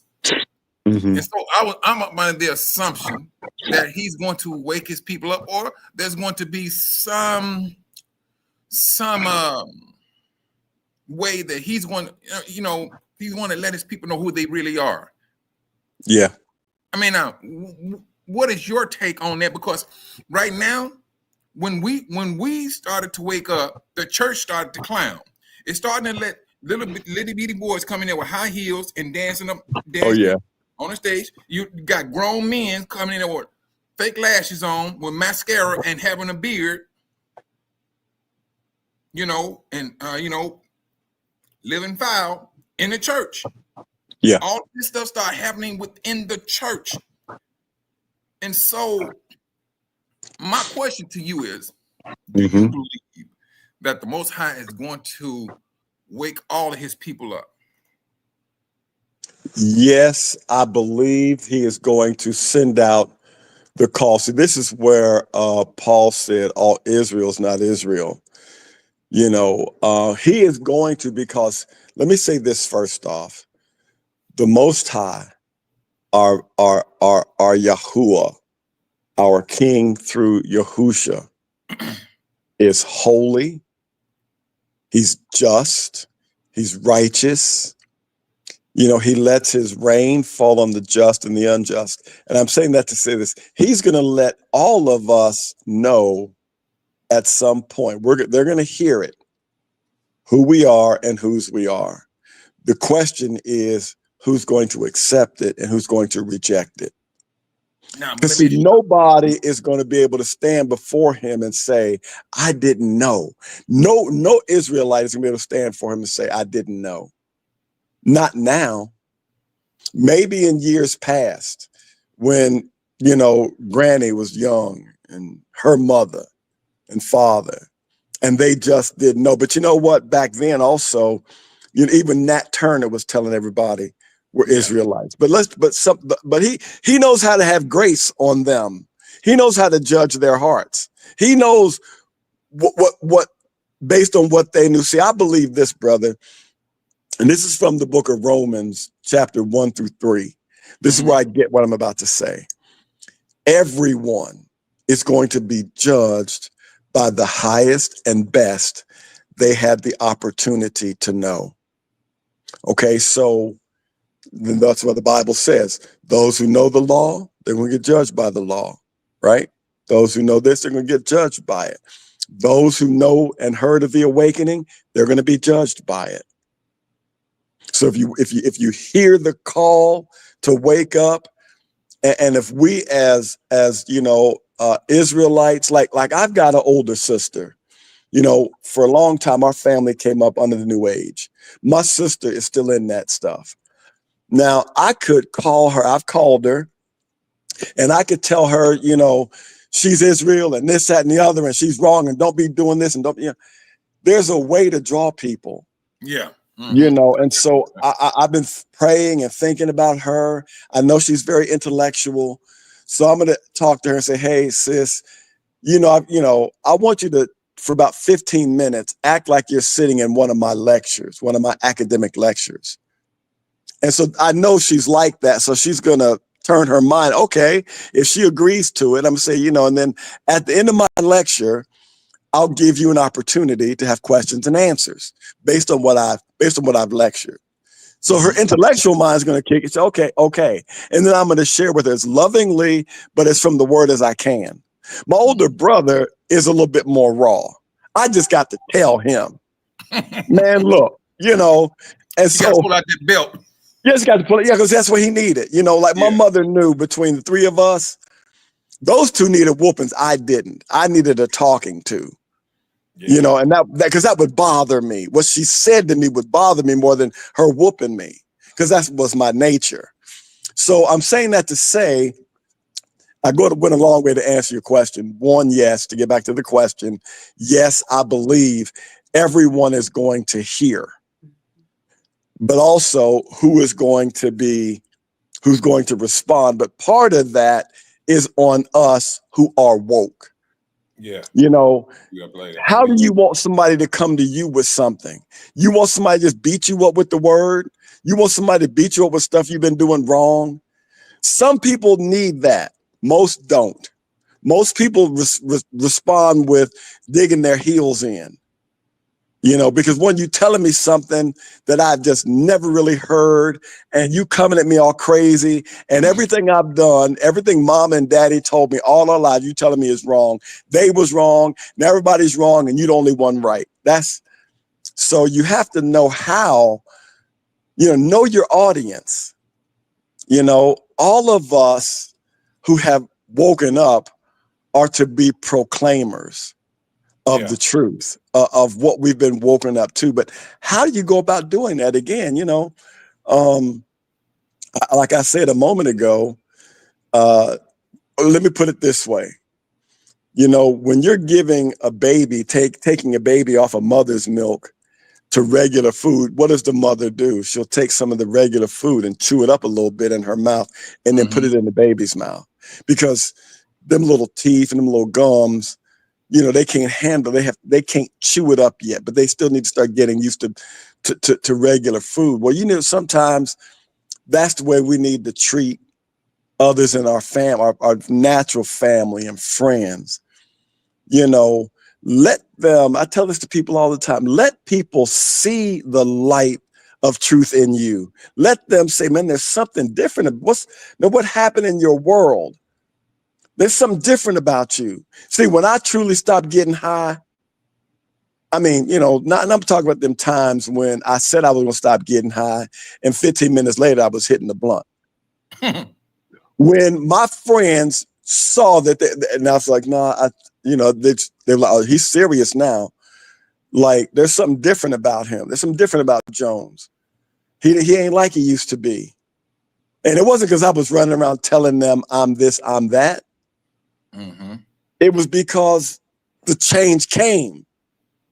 And then they got to the point where they said, man, what's up with you? I started talking to them. I really got born again, brothers. All that stuff I used to talk about when I was high, the Most High has really changed me. Now I'm living what I was talking about, because I was called to preach before then. So they were like, oh man, they would want to talk, and but then you know what they started doing? They stopped calling me as much, because they still want to do what they want to do. But now, because they've seen my life, guess what? Virtually all them guys has acknowledged walking with the Most High now. Because they saw my lifestyle. Then when they really wanted to know, when they really needed some prayer, they came, hey man, something's going on, man. I need you to pray for me, Jones. Okay, man, what's happening? And then I could say, what? One of my friends asked me, he said, man, what if I don't want to stop getting high? The response I gave him? Mm-hmm. I said, I'll tell you what, man, I'm not going to say his name. I'll just say Fred. I said, for all the time that you spend getting high, when you're not high, read your Bible. Talk about the Lord. He said, what? I said, yeah, don't stop getting high. God don't need you to stop getting high. But what he does want you to do is, when you're not high, read the Bible. So if getting high, from the time you decide you're gonna go get you something, whether it's weed or drink or whatever, until you come down, let's say that's 4 hours. Okay, now when you ain't high, you got 4 hours you got to spend in the Word. That brother's a deacon in the church now. Okay. You see what I'm so now I can talk to him. I haven't talked to him in a long time, but he's up in Ohio and I'm here and all that. But if I brought it up to him, he would listen, because he saw my life change. And then when he was trying to press me with stuff that he thought was gonna, God, he knew he was gonna choose. He wasn't gonna stop getting high. I said, okay, don't stop. But give that time when you're not high to the more. If you can give that time to being high, give this time to Jesus. And of course, I used that name Jesus at the time. And he was like, well, that made sense. Okay, now see, I didn't tell him to stop drinking and getting high. I did tell him to stop chasing girls. Do that. You got to stop that. But then he started doing it. And now, like I say, so if I called him or we started talking and I brought up something about the truth, he would listen. Because I lived the life before him. And that's what we need to do. You want to get people out the system and snatch them out the fire. Live Torah, truly live Torah without telling them Torah. I know this is a quote I'm about to make. It's truth, okay? It was from St. Francis Assisi. He said, how did he say it? He said, he said, I can't, I'm of course lost my mind right now, but what he was saying is, he said, live the gospel, and if necessary, preach. Let people see your life. Yeah. And if necessary, if it becomes, then preach to them. Live in such a way that you honor the Sabbath in such a way that brings Yah glory, and the way you conduct yourself. You know, when I was in the military, I had gotten injured in my private area. I was a lifeguard, and we were doing the drill, and you know, you had got to act like you're saving. You got to keep your skills up to, you know, do life-saving stuff. And the guy was flailing around the water and kicking, and I got kicked, and I had to go to the hospital. And you know when the doctor was examining me in that area, man, I'm telling you, I was in like life-threatening pain. Felt like. Bro, you got me hurting, bro. You man, good gracious. I mean, man, I'm telling you, brother, I was in the hospital for 7 days after that accident. man, did you get kicked by an elephant? Man, it felt like it. But here's what the urologist told me. And I don't know how he saw this, because when he was examining me down there, I was screaming. But he came up to my room and he said, "I can tell you're a believer." And I looked at him like, I'm still kind of in pain. I'm like, how could you tell that? He was like, during the examination. And I'm like, I was screaming when you were manipulating me down there and it was swollen. You said you could tell I was a believer? That's one of the things he told me. So I'm saying, live your life as a do what you believe in. You know, and I think my wife, I didn't use not one cuss word when he was twisting everything and doing all that stuff. Man. I didn't cuss. I might have praised. I don't know what I really don't remember what I said, because I was in so much pain, you know. But he came up and he said, another time I was on field maneuvers and I was fasting while I was a medic, so I was taking care of these other soldiers. And I had to be out there with them and all that kind of stuff. And I decided I was going to fast for a couple of days while I was out there. And he was a major. And he came up to me and he said, "I know you're a believer, but you have to eat." And I'm like, "How did you know I wasn't even eating? I wasn't like telling anybody." He said, "You're a believer, aren't you?" I said, "Yes." He said, "Are you fasting?" I said, "Yes, I am fasting," because I wasn't trying to tell nobody. Mm-hmm. He said, "Well, Sergeant Jones, I've noticed, and I want you to eat, because we're going through a lot of stuff out and you need your energy." He said, but he did it in such a way that he came to me humble. This is a major, you know, with the gold leaf on his lapel. I didn't know he knew I was. How did he know I didn't tell anybody I was fasting. I would go around while they were eating, but I just didn't eat anything. I got something to drink. I would talk to the soldiers. They were cadets. They were cadets. Okay. ROTC cadets. And, I would talk to them and just, do my thing and, make sure they were all right, and use that as a time to make sure that their feet were okay, and from all the marches and blah, blah, blah. And then he came up to me after that and he said, "You're a believer, aren't you?" I said, Yes, sir, I am." He said, "You're fasting?" I said, "Yes."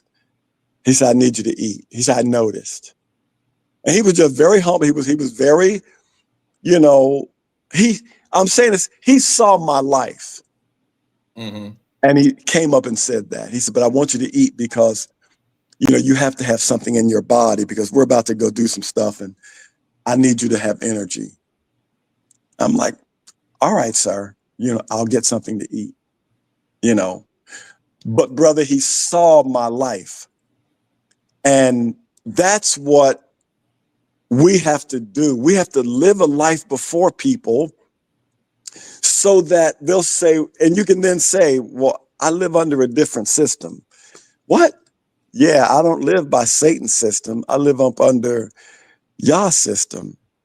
See, that's what do you mean by that? Well, then you can start talking to people about life, about the system, about, okay, I'm in this world. And see, I wouldn't hit him right away with, "I'm in this world," but okay, that sounds too churchy to me. But I would say I live under a different system. And then don't say anything. I live by a different set of laws. And then don't say anything. And then they're like, a different set. What kind of laws and system are you under? And then when they ask the question, you give them the answers. But you leave it in such a way that they have to ask you other questions.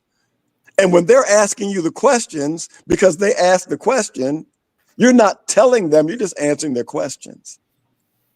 See, that's the wisdom. That's why the Bible says we're to be wise as serpents, harmless as doves. We don't use wisdom when we come at people.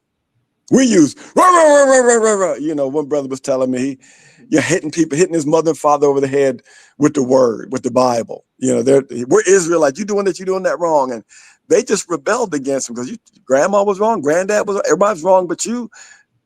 But now I said, man, go back, apologize to your parents for hitting them like that, the way that you did. And truly apologize to them, and then just let them see how you live and then talk to them. Mm-hmm. And you know, Brother Mike, we got a friend right now. She's living in her car because she used the word and she beat her family up with it. And so now they're like, oh, well, we're not good enough for you to be around.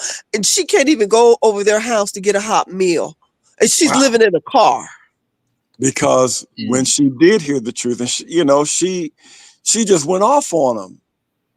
You know, how you gonna pull someone out of a fire or out what they're used to living and doing, and all you doing is tell them how wrong they are? Mm-hmm. You know, so we have to let people know there's a different system. Let them see it. Let them see your life, brothers and sisters. Let them see the light. Light doesn't have to tell anybody it's here.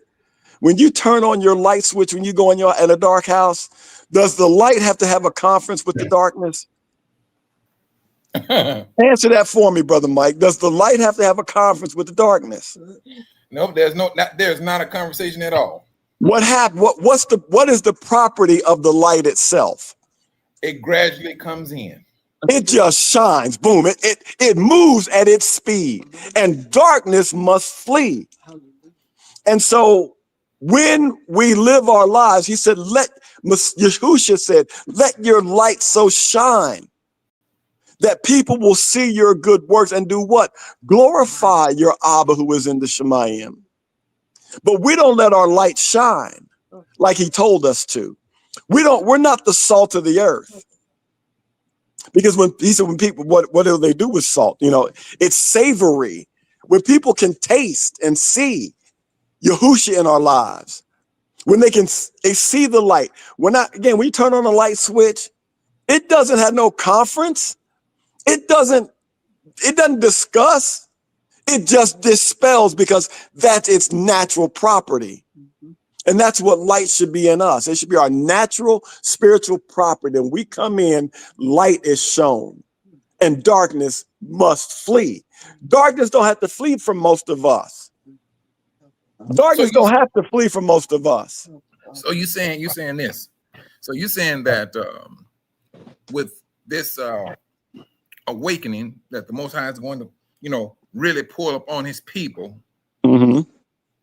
We need to be prepared on how we approach our family or people, period, when it comes to this awakening. That's right. Yeah, I got if you want them to, that's why I just kind of, I asked you a question. I asked you, Mike, tell me about light. Mm-hmm.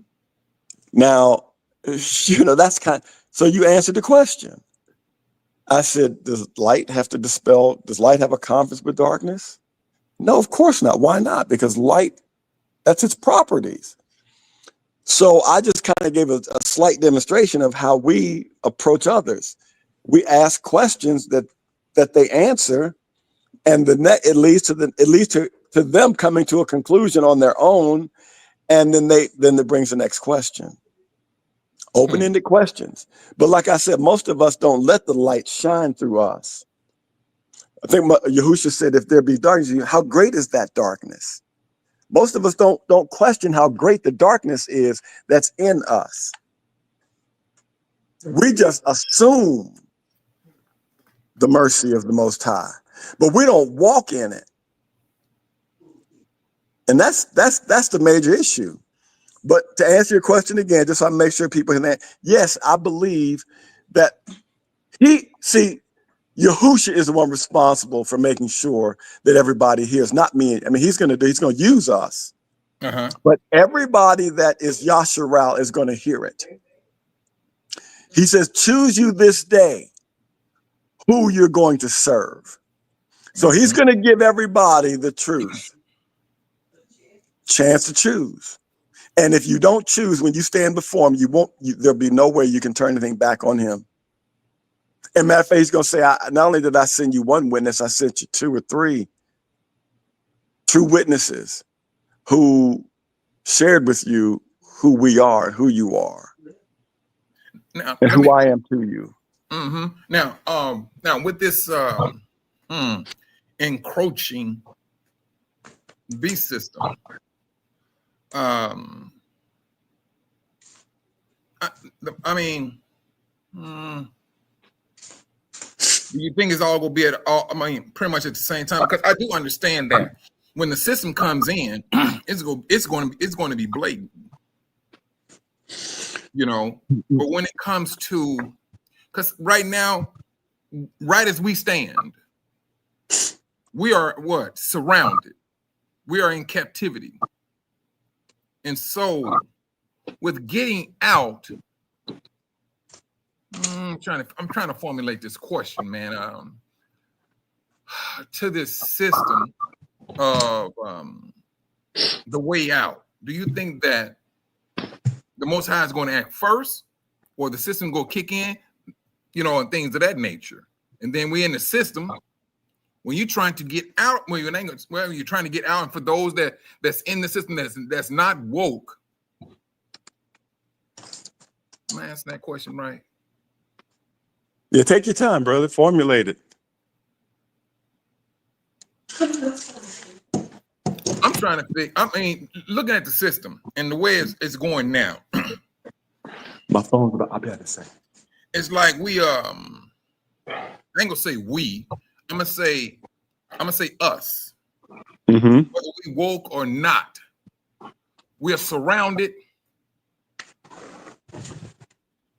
I'm gonna sit right. This one will be my face. We're surrounded in a system, and with this, you know, with this awakening, I mean, I don't know. Maybe I'm overthinking it. You know. No, it's okay, man. I mean, this is what we do. You know, take. So I think if I let me see if I can try to frame what I think you're about to say, and. Because the question kind of sounds like it revolves around, you know, is the beast system going to come on suddenly, you know, and all of a sudden everybody's like, it's boom there, or is it going to be kind of gradual? I really think, like we've been saying, you know, earlier, man, it's already been kind of coming into fruition. Yeah. You know, they've been, you know, like I said, with Christmas. Well, we've been in that system. Everybody's been in that for a long time. You know, there's already things we've been gotten accustomed to. So like now, I didn't get a chance to hear, I think, some of the things that people you put on earlier, you know, about how they're doing this technology thing. I think that's what you had on. But let's take something that's right now. Like, okay, so travel, it's you know, the government's back open, the air traffic controllers are coming back to work and all that kind of stuff, and air traffic is starting to move again. Well, you know, there's a thing when you go to the airport that you can check in, they can scan your eye. Yeah. Okay, so that's part of the B system already. Guess what's going to start happening? Because most people don't want to wait through the TSA line. Guess what they're going to do? They're going to go in there and scan their eye. So they can just walk right through because they don't want to wait any longer. They're tired. That's a trick. That's something that's already happening. So when they come and say, I already got your biometric information, it's because you gave it to them. You know, I did it. A lot of people have done it, but be careful giving your DNA sample for Ancestry.com and stuff like that. because they're taking that samples and they're using that not only just to tell you what your DNA is, but find out exactly who we are and where all the real Israelites are. So they're already doing that kind of stuff. So that when they spring the full trap, you know, it's gonna seem all of a sudden, but they've been setting out the bait for a long time. You know, it's like I got this. Well, he's dead now, I believe. I had a couple mice in my shed, you know, out here on this farm, right? And I bought this poison, and the poison's in little green balls, and it's got shrimp or something, salmon or something in it, but it's poison. And I was getting upset because the mice they was eating and wasn't dying. Like, what's going on? So I called the company, and they said, "Oh, the way this medicine works, this poison works is they taste it, they like it, they take it back to their nest, and then they eat it back there fully, because you know, and when they eat it back there, they die in their nest, but it doesn't kill them like right away. It has to build up, and I think that's what happens with this system. They've been poisoning us for a long time, and then when the final dosage comes, it's gonna be, for most people, it's gonna be too late. That's what I think is gonna happen. I mean, because with this lollipop, it's like, man, they be down there in line. Yeah. You know, yeah. And I'm like, no, this is something. This, I mean.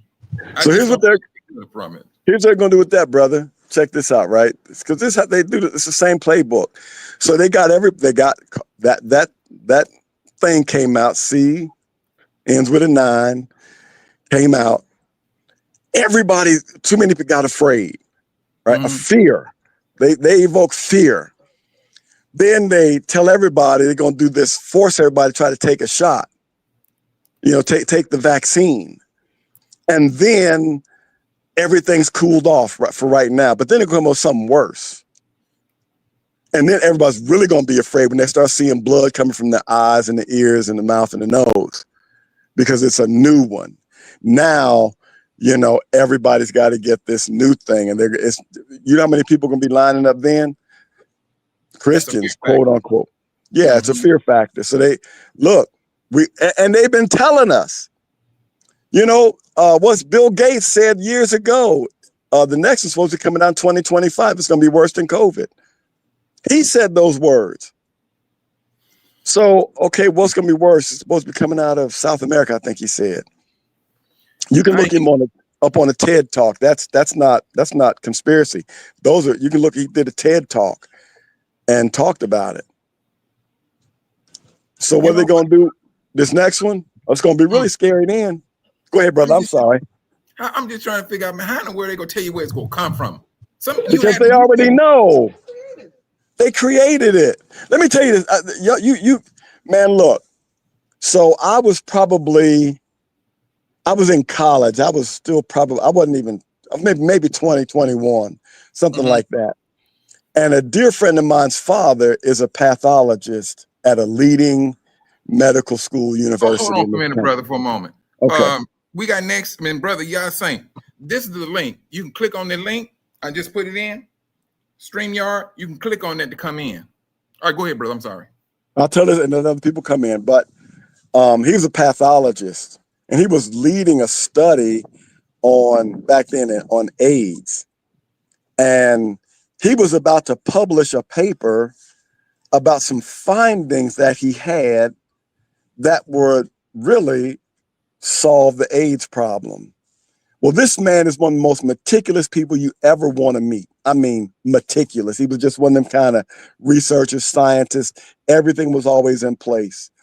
So he had all his samples and everything that he was going to use to prove all his experiments and what he had discovered about the cure for AIDS. That was on a Friday. He came into work and someone came into his lab and turned off his refrigerators that kept all his samples and everything, ruined all his material. He almost lost his mind behind it, because they weren't ready they did not want someone to discover a cure for AIDS. Now you messing with somebody's money. Now you messing with my pockets. Oh boy. Yeah, they did not want that discovery to come out. Mm-hmm. So they sabotaged this man. No way he didn't lock up his. They think the story was he didn't lock the room or something like that, and the janitor came in and turned off a switch. I mean, it was some cockamamie story, and he was like, "That just it just didn't happen." You know that I locked. No, so you know, I'm just saying they do all this stuff, and they know what they've already done, brother. They already know they got over 150 strands of the virus because they created it. And they created AIDS in a laboratory in Fort Dix, New Jersey. Yeah, but then they blame it on our brothers and sisters. Oh, they came from them. Yeah, okay. Come on. Man, please. You know, and you know, this, ooh, you got to be some type of people to be getting down the way you're getting down, because we just don't move like that. Man, I was looking at this video, and they was talking about how syphilis, gonorrhea, all came from European lands. Yeah. All of it came from European lands. Syphilis nearby took Hawaii out. Yeah.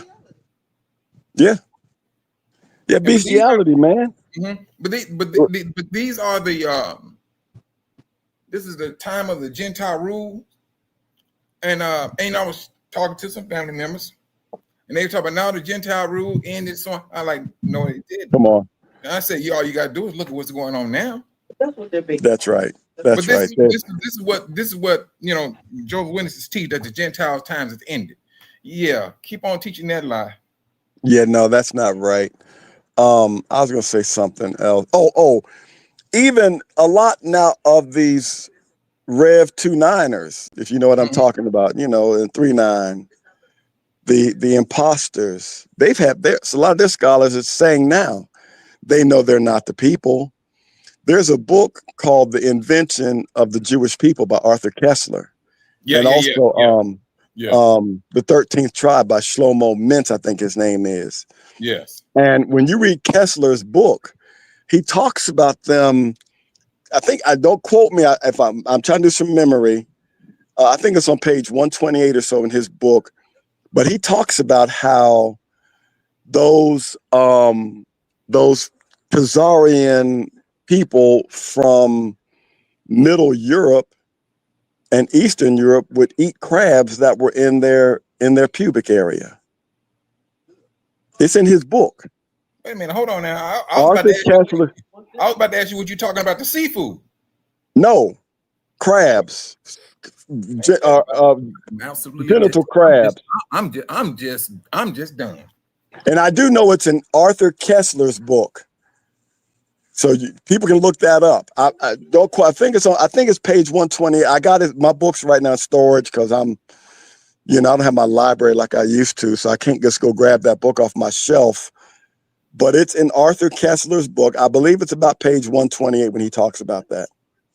Yeah. And I believe those people killed him. Yeah, they did. For talking about that truth. They did.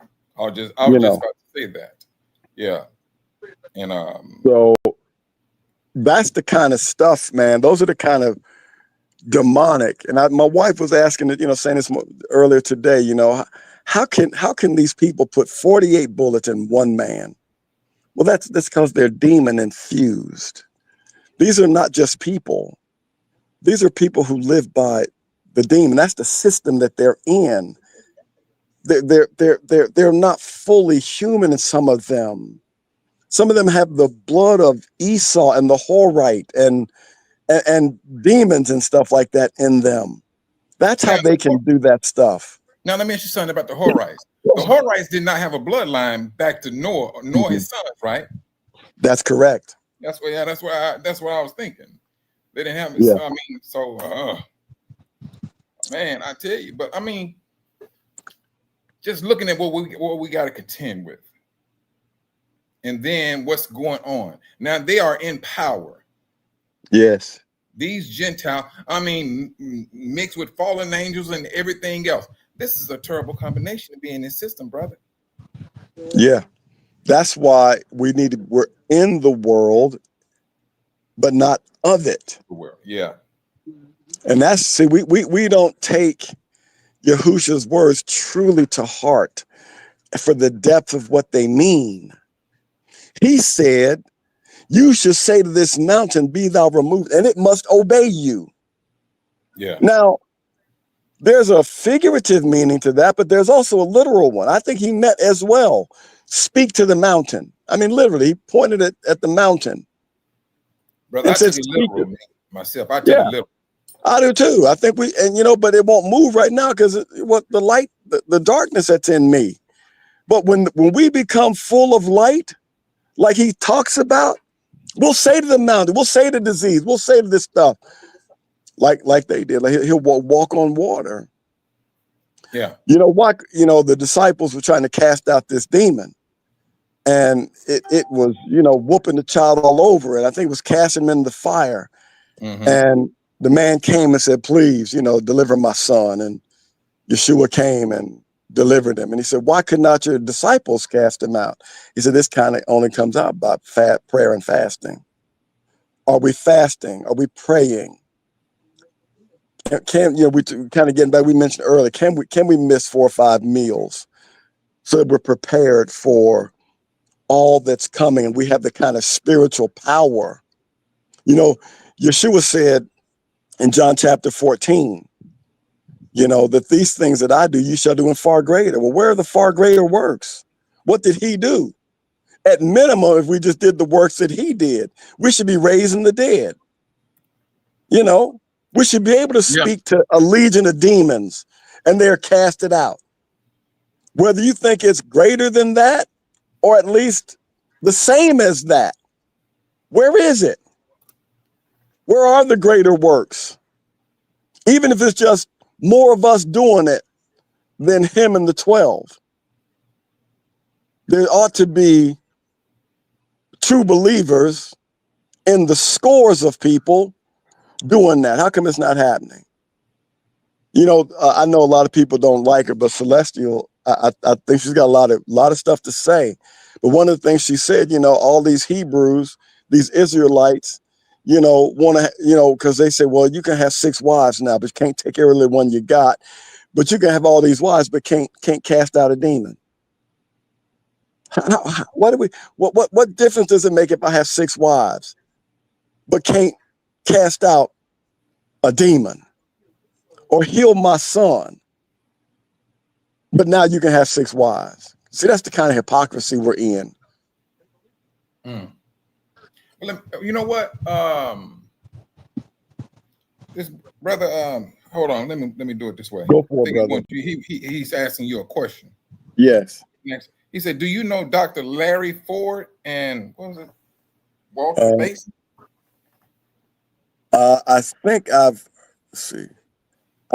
heard of Larry. I'm not sure.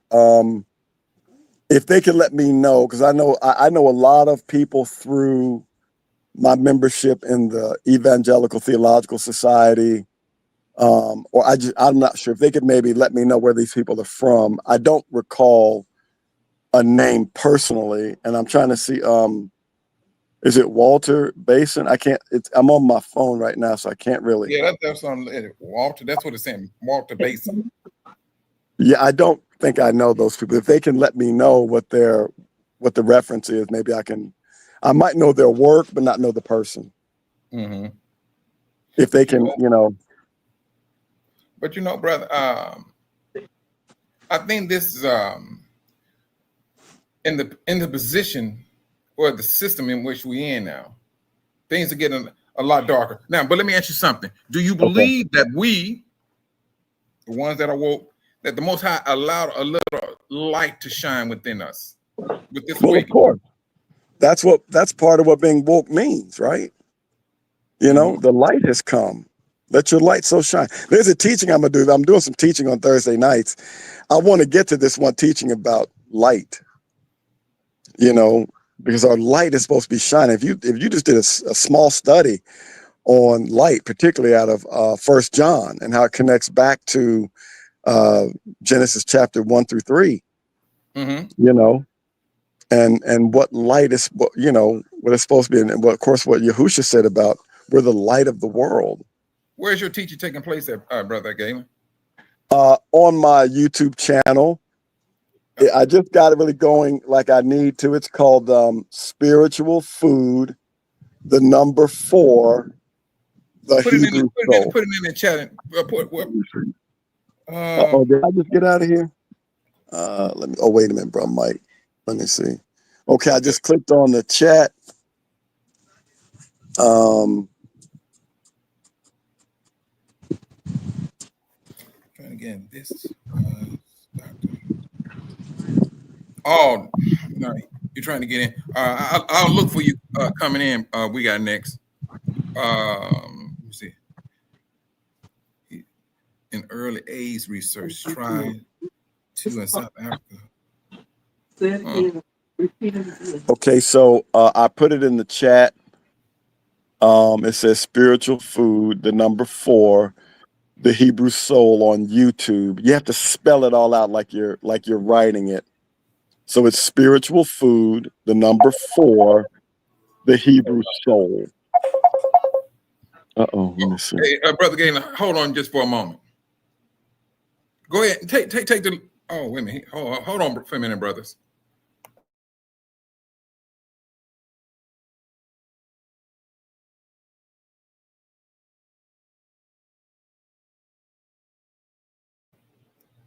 Yeah, it seemed like, I lost you, Brother Galen. Hold on, let me take this here. Boy. Alrighty, add to the stage. All right, I got you. Oh, we got next. Shalom, brother. You hear me? Yeah, I hear you now. Yeah. I hear you now.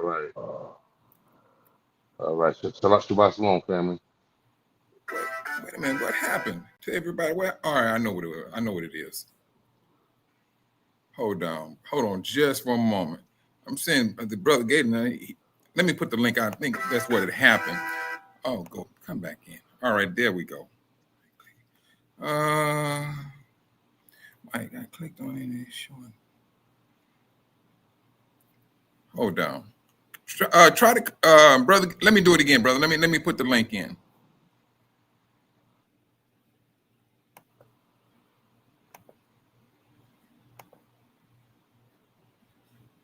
Okay.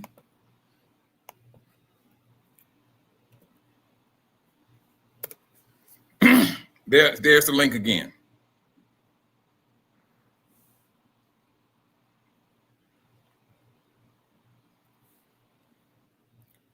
Shalom, brother. We got next, man. It's a pleasure to have you here, brother. Talk to me. How's it going?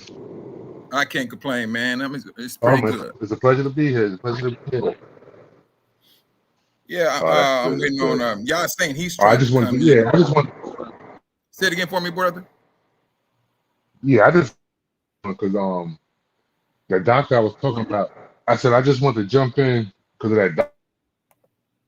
Yeah, he's back in right now. It goes back to a bioweapon program back in the 90s. I had mentioned to you before, so I wanted to know if he knew anything about that. I said there was a bioweapons program. Larry Ford was an American doctor in early age research. Am I coming through clear? No, yeah, we hear you. And I got Brother Galen on that. Hello? He's on also. Okay. Yeah, so the Dr. Larry Ford was an American doctor. Apparently he was instrumental in early age research. He had been working. What ended up happening with this guy is he ended up committing suicide, right? After putting a hit out on one of his business partners. In the process of investigating his suicide, they opened his refrigerator and they found he had some like about 100 and something deadly bacteria in his refrigerator. So they started investigating him as to why would he have all of these bacteria. Like Ebola, like really deadly bacteria in his refrigerator. So what happened was it turned out that he had been traveling back and forth to South Africa and had been working with a South African doctor and the South African government. That's the other doctor, Walter Bassoon. In what they were trying to do was create a bio weapon that was race specific. Anyone could take the race specific. Yeah, it was being designed to only attack Negroes or black people. Wow. Okay, so the project was called Project Coast. Yeah, the project was called Coast. You don't hear a lot about it. The internet is being scrubbed of this information. But I found out this while researching something about the Omaha Boys Club scandal. I don't know if you know about that, but that's another story for another day. But somehow or another, it had led me to this story about this particular doctor. So apparently, they developed this bioweapon specific. And I don't find it a coincidence that Larry Ford was instrumental in AIDS research at the time when AIDS had impacted our community. So please, everybody take a minute when you get some time. Research Project Coast, Dr. Larry Ford and Walter Bossoon. This went on trial with the UN. Of course, they found no harm, no guilt, but there's like a 7,000 page on this, on what they were doing. And all of the people that worked for them said they succeeded in creating this bio. The problem was they didn't know how to deliver it to the people. Let me ask you something. We got next in Brother Galen and Sister Kathy. The link did y'all click that link that I posted? Yeah, brother, I was clicking it, and for some reason my phone wouldn't let me in. But Sister Kathy got me back in, so I'm back with you. And Okay. Now, Brother Yah saying he having a problem getting in too. Yeah, Kathy got me back in. I don't know what happened. I had to go back. Okay. Apologies, brother. Hold on. Say it again, brother. We got next. No, I was saying the first time I clicked the link, it didn't let me in as well. So I had to go back and do it again, and it brought me right in. Yeah, I'm hoping that's what it is with Brother Yah Saint. I'm gonna just repost it again, hoping that it lets him in. And I just reposted it. Kathy, why are you down here? Look, let me see what's going on here. Oh, all right, I see. Yeah. There you go. You here, Census? You in now? Yeah, I didn't hear what Brother We Got Next said. I'm sorry. Go ahead, brother. We got next. Okay. Yeah, just to try to sum it up. Back in the 90s, there was a suicide of a doctor called unaliving of a doctor called Larry Ford. Larry was a doctor. He was instrumental in the early research, his HIV research. Upon his unaliving of himself, during his investigation, the investigators found, I think it was 130 something deadly bacteria in his refrigerator. Like just sitting in his refrigerator next to a ham sandwich. That's exactly how they said it. 100 and something bacteria next to a ham sandwich. They was trying to figure out why would this man have all these bacteria in his refrigerator. So what ended up happening, again, I'm just summarizing it up again. During the investigation, he had been making trips back and forth to South Africa, and he was working with the South African government and a South African doctor called Walter Bossoon.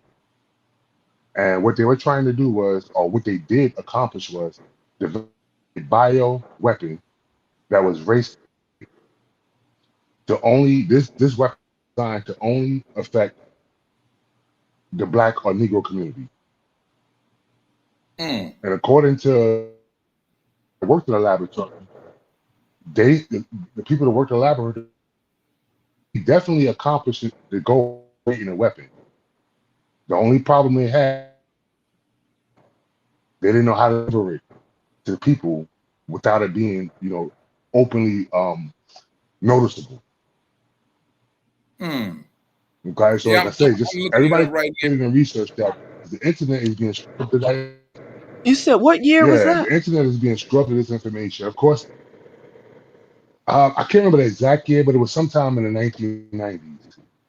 So Some of the older folks might remember back in the days, they came out with a couple of sodas. 2002.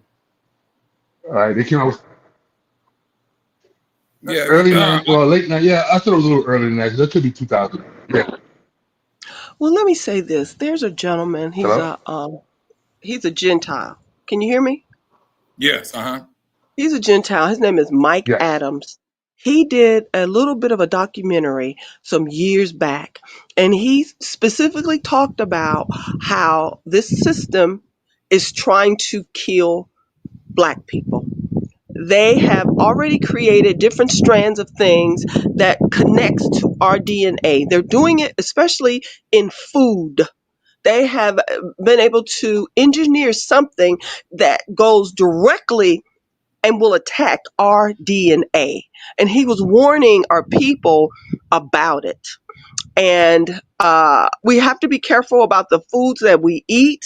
We have to make sure we pray over it. We have to make sure that we wash it with solutions that will kill or try as best as possible to get rid of the residue that they're putting on these types of fruits and vegetables and even meat, because it is their way to genocide us. And they have been coming up with biological weapons for years and years and years.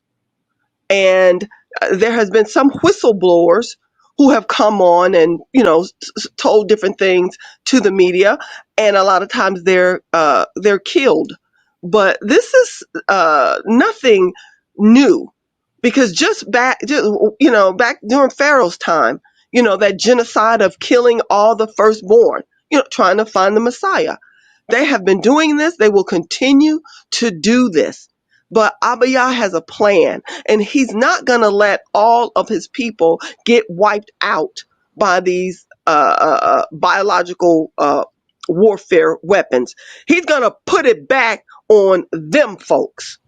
Yes, AIDS was created.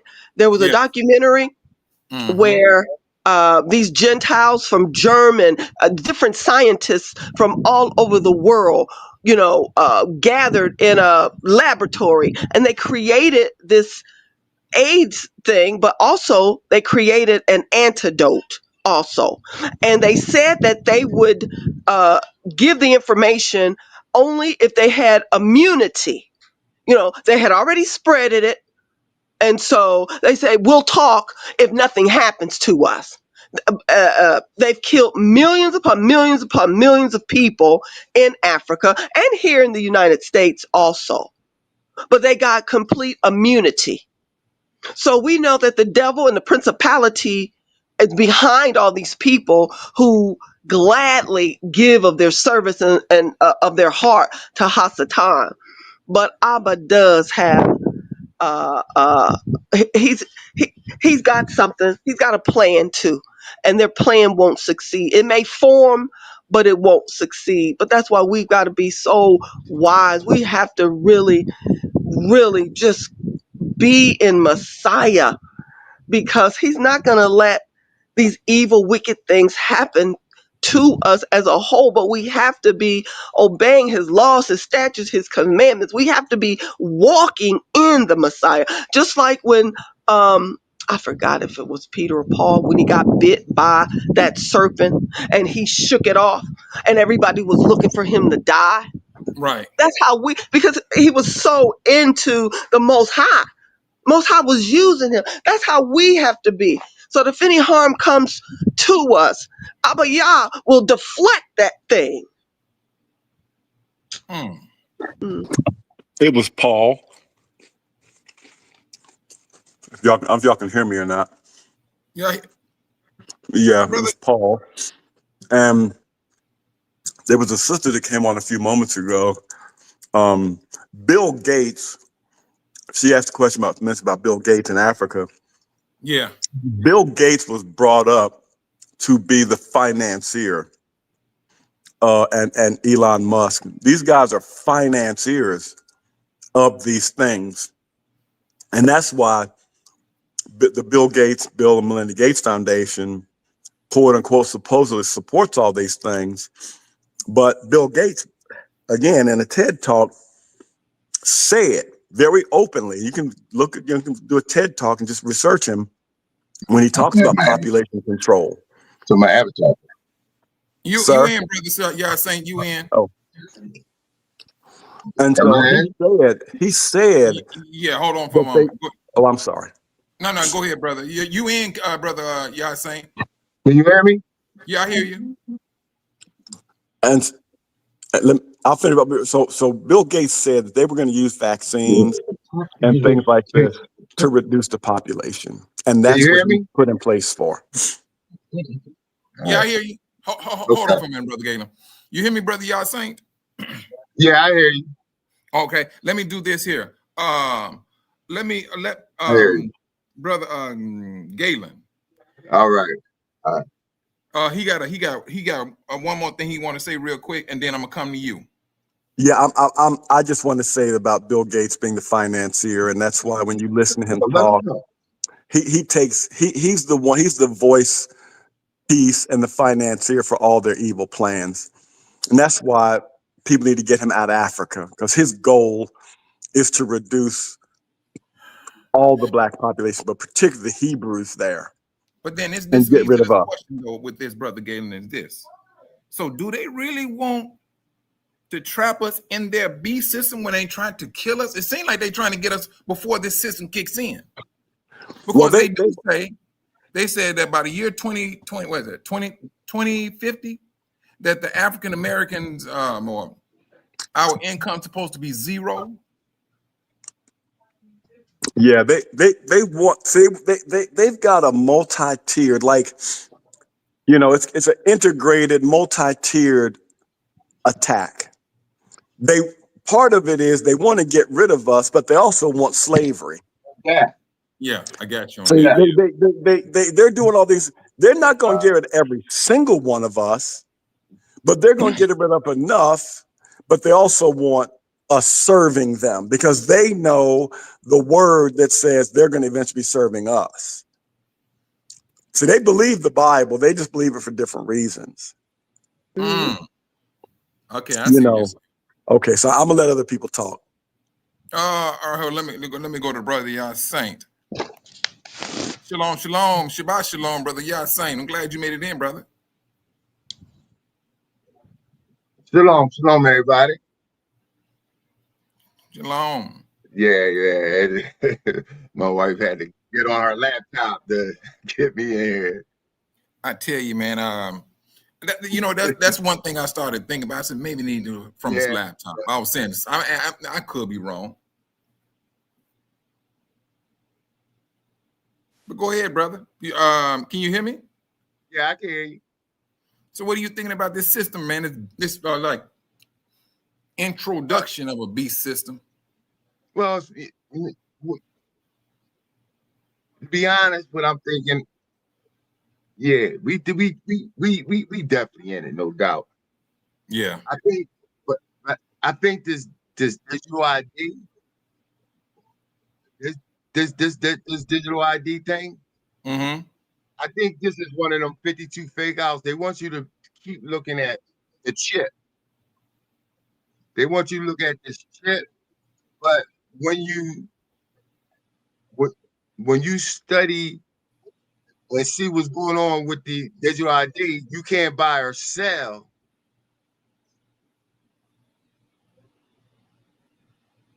Mm-hmm. To me, that's it right there. That's it right there. Like you can't argue that point. I mean, because for real, who has authority to tell you that you can't be a part of society? I mean, man, as much as they fought against us and thing, I mean, and who's that brother? Like Brother Galen said, they know, they believe the Bible, but they want their interpretations to mean something else, and so yet and still, I think they want to. Yeah. Mm-hmm. Go ahead. Yeah, I think they want you to look at the left hand and not see what the right hand is doing. I think they if you notice, they keep putting the chip, but the Bible don't say nothing about a chip. The Bible Yeah, don't say nothing about a chip. Mm. I think this is about your allegiance. Yes. This is who you're pledging your allegiance to. Mm. And then it's biometric too. The face scans, the hand, and all this, and you know, and all that.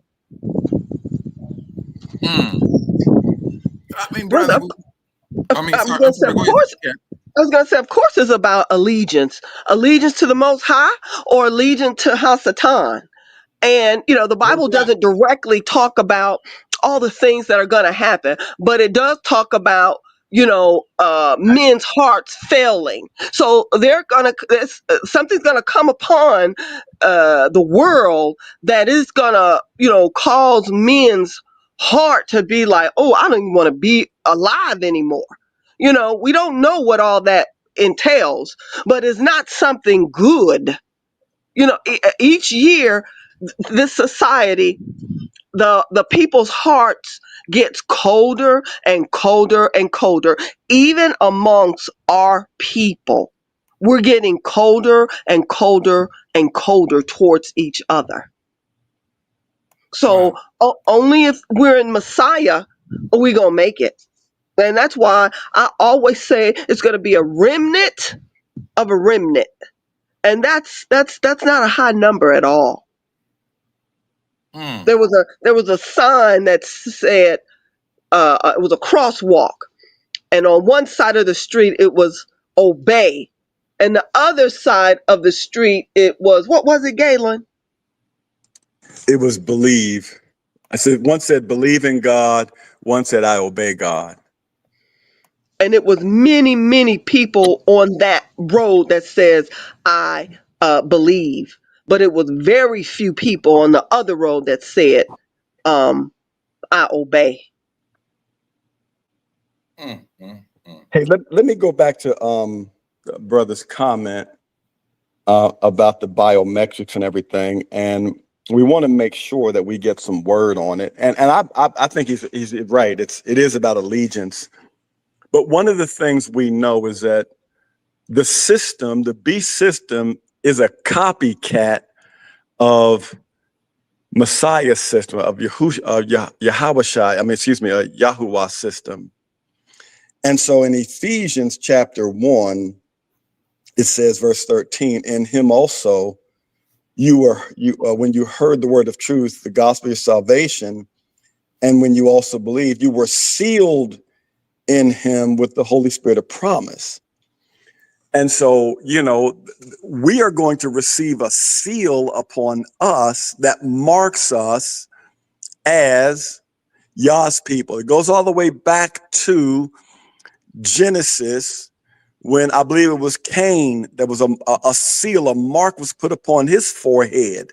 Right. Anybody that kills him, Yah was going to deal with them, right? So this marking or this sealing on the forehead or identifying is something that's going to happen. As the brother said, it is an allegiance, but you're going to have a mark. There's going to be something that is clearly apparent. And so when we get to Revelation, it does talk about a mark in the forehead and upon the right hand. It is something that's there. Now, I know that he's right. The Bible doesn't say it's whether it's a chip, but it is something that is, as he said, it's a biometric. It's something. And once you get it, whether it's you make your complete allegiance to him and or you make your complete allegiance to him and you get the mark that proves it, once that happens, you are unredeemable. No one is going to go into this beast system not knowing. No one, because that would make Abiyah unfair, and unrighteous if, people took the mark and said, oh, I didn't know. Oh, no, you And knew. Also in the Bible, I don't know where it is, sweetie. You might know where it is. It talks about before the beast system comes, there's an angel that's going to be crying out loud about not taking the mark. I forgot. It's in Revelation somewhere. Yeah. Hold on. Let's see. Please read that to the people. Wait a minute.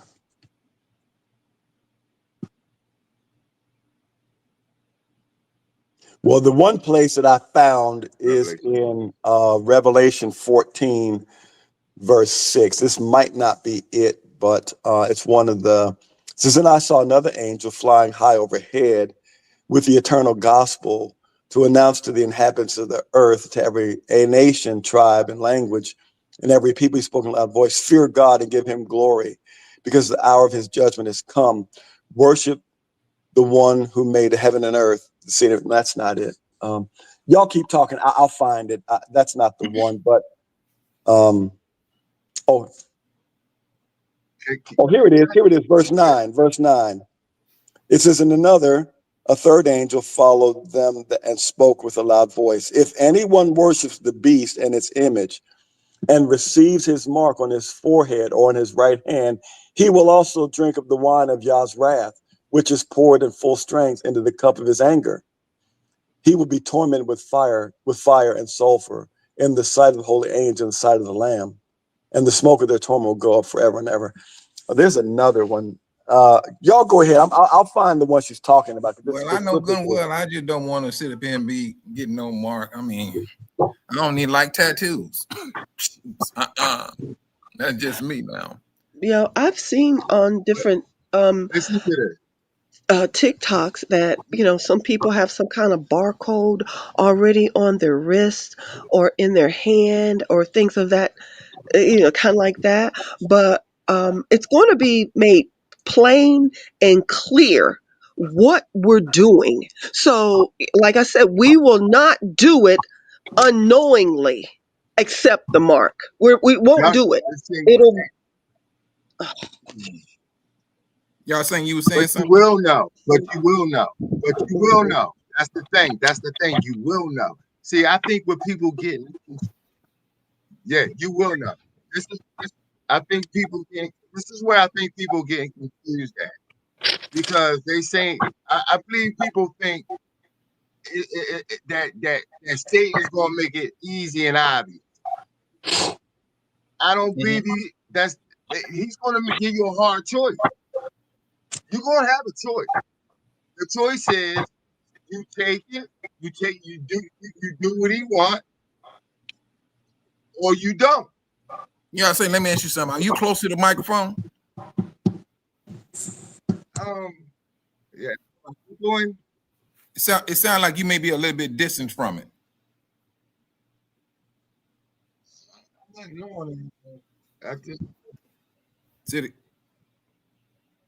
You kind of low now. I'm kind of low now. Oh, now you good now. You good now. You good now. You can hear me now? Yeah, I can hear you now. Yeah.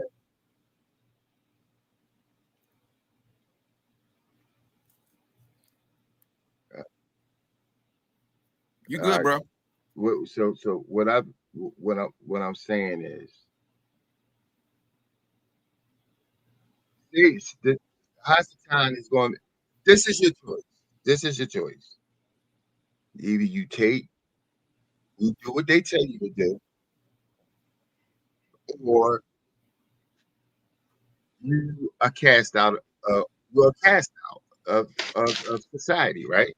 But brother, you die. You die. You take the mark or you die. Right. That's the choice, though. I think people. Right. Right. Exactly. Exactly. But is that not a choice? That's still a choice. It might not be a choice you like. Exactly. It is a It choice. might not be a choice you like, but that's the choice. Well, we gotta choose wisely. I kid you not, because when it get down 100%. to it, it's you gonna make a choice between. As far as me, mm-hmm. As far as me, I'm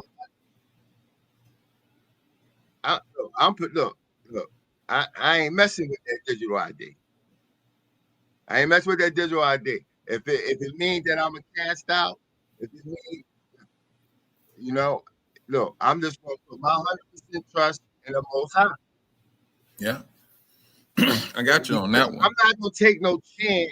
I'm not gonna take no chance. Where they've been throwing chips. The chips. It's just a mistake I believe a lot of people are gonna make. They're gonna be.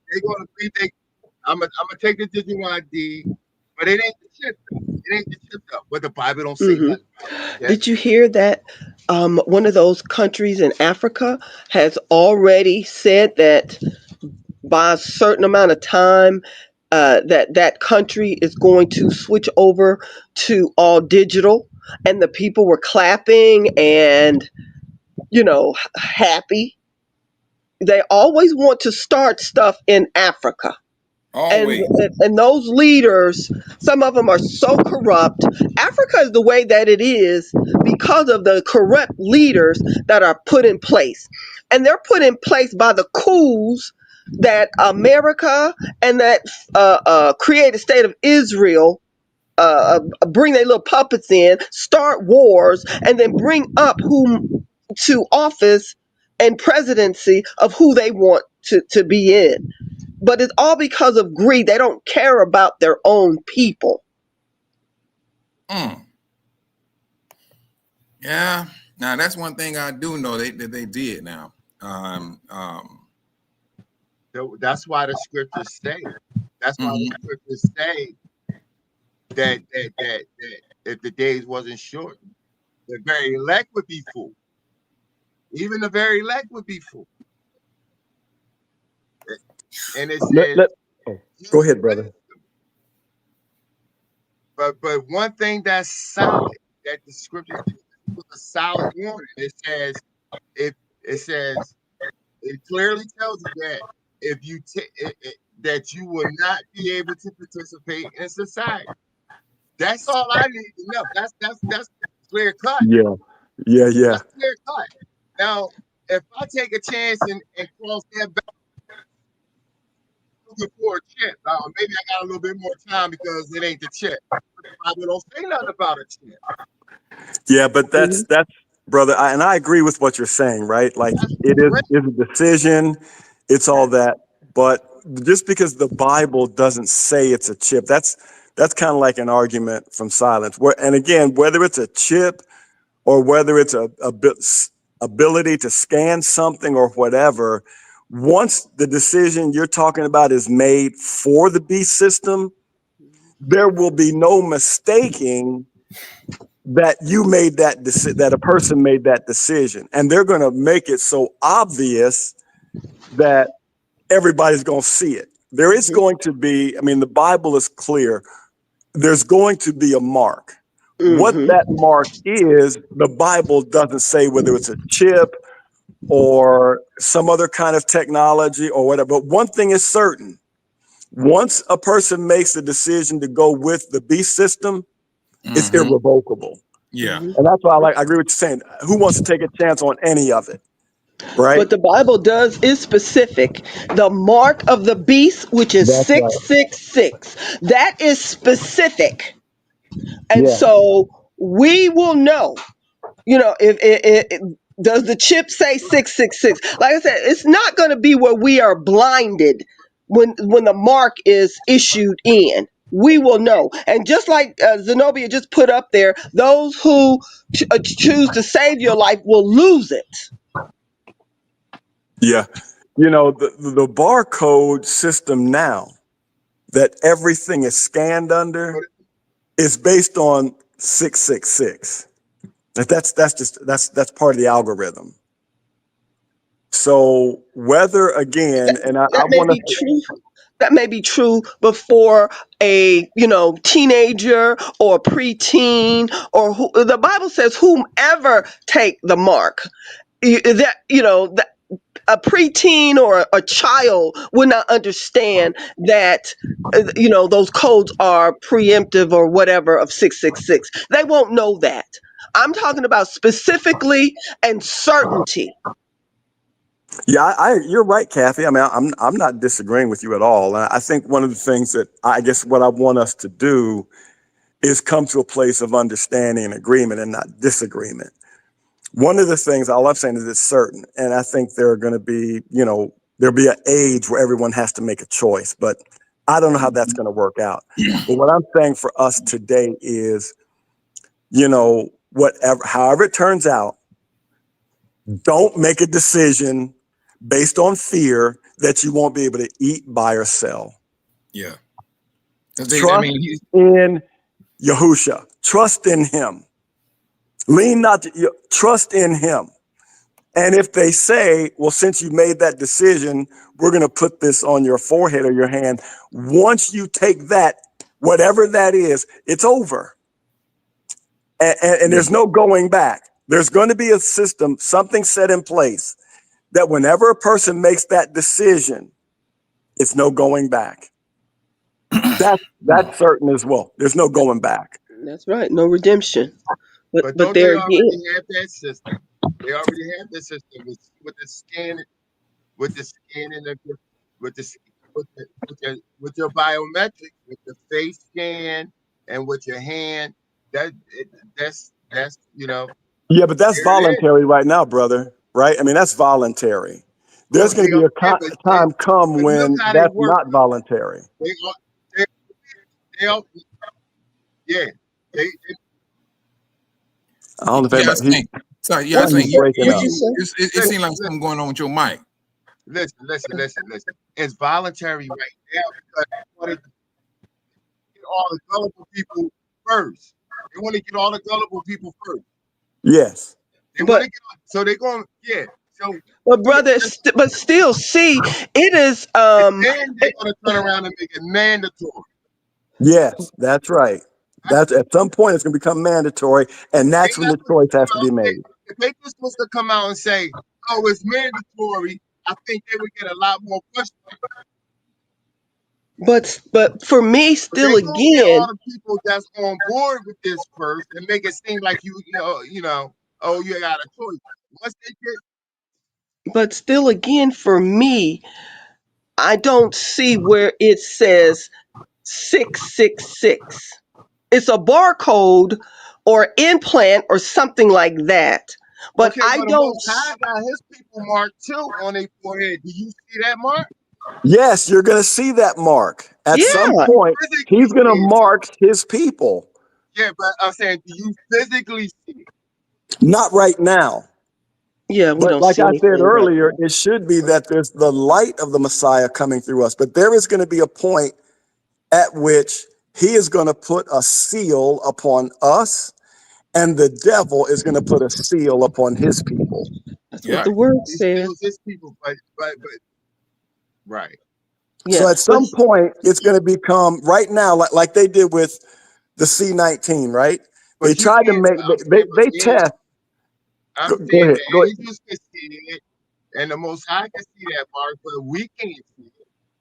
We can't see what? Like we know who we are, but the mark is just not on your forehead. It's just not just sitting there. Yeah, it's going to be there at some point. It is. No, I believe it is there. Look where we at. Look where we at in time. Look where we at in time. You don't think the Most High got his people already marked? Yeah, but what you're right. I mean, we are set apart, right? Yes. But there's also a time coming. They're not killing us like that either. I mean, let me say this, brother. I agree with you, but there is a point coming, just like they did, like I was going to say with the C-19, right? They tried to make it mandatory. That was a test. They wanted to see how were people going to react. They always do this. They do the same things over and over again. They did a test. They created this problem. They came up with a fake solution to see how many people were actually going to do it. The next time it's going to be this, and the next time it's going to be working. There's going to be a point in time coming where this is going to be it. This is going to be the final line in the sand. That's what I'm saying. And we're not there yet. It's soon to come. But like I said, no one will be walking around guessing It's not going to be a guessing game or a doubtful game. It is going to be exact. Can I say something? Go ahead. No, it's not though. When you think about it, it's not. It's not a guessing game. It's nothing. It's not. Think about it. Think about it. They're telling you if you don't get this digital biometric digital ID, you cannot be a part of society. You cannot participate. It can't be no more clear to me than that. You're right. We're saying the same thing. If I tell you that, if I come and tell you that, you think about it. Think about what I'm saying. Do you trust crossing that line? Or can you trust that line with 100% confidence, thinking that maybe this ain't it? When it's clearly saying, look, if you don't take this digital ID, biometric digital ID, you cannot be a part of society. First of all, Is that digital metric ID 666? it's 18. Check it out. All I'm saying, brother, digital? Is that digital? They say it. Is that digital? Is that digital thing 666?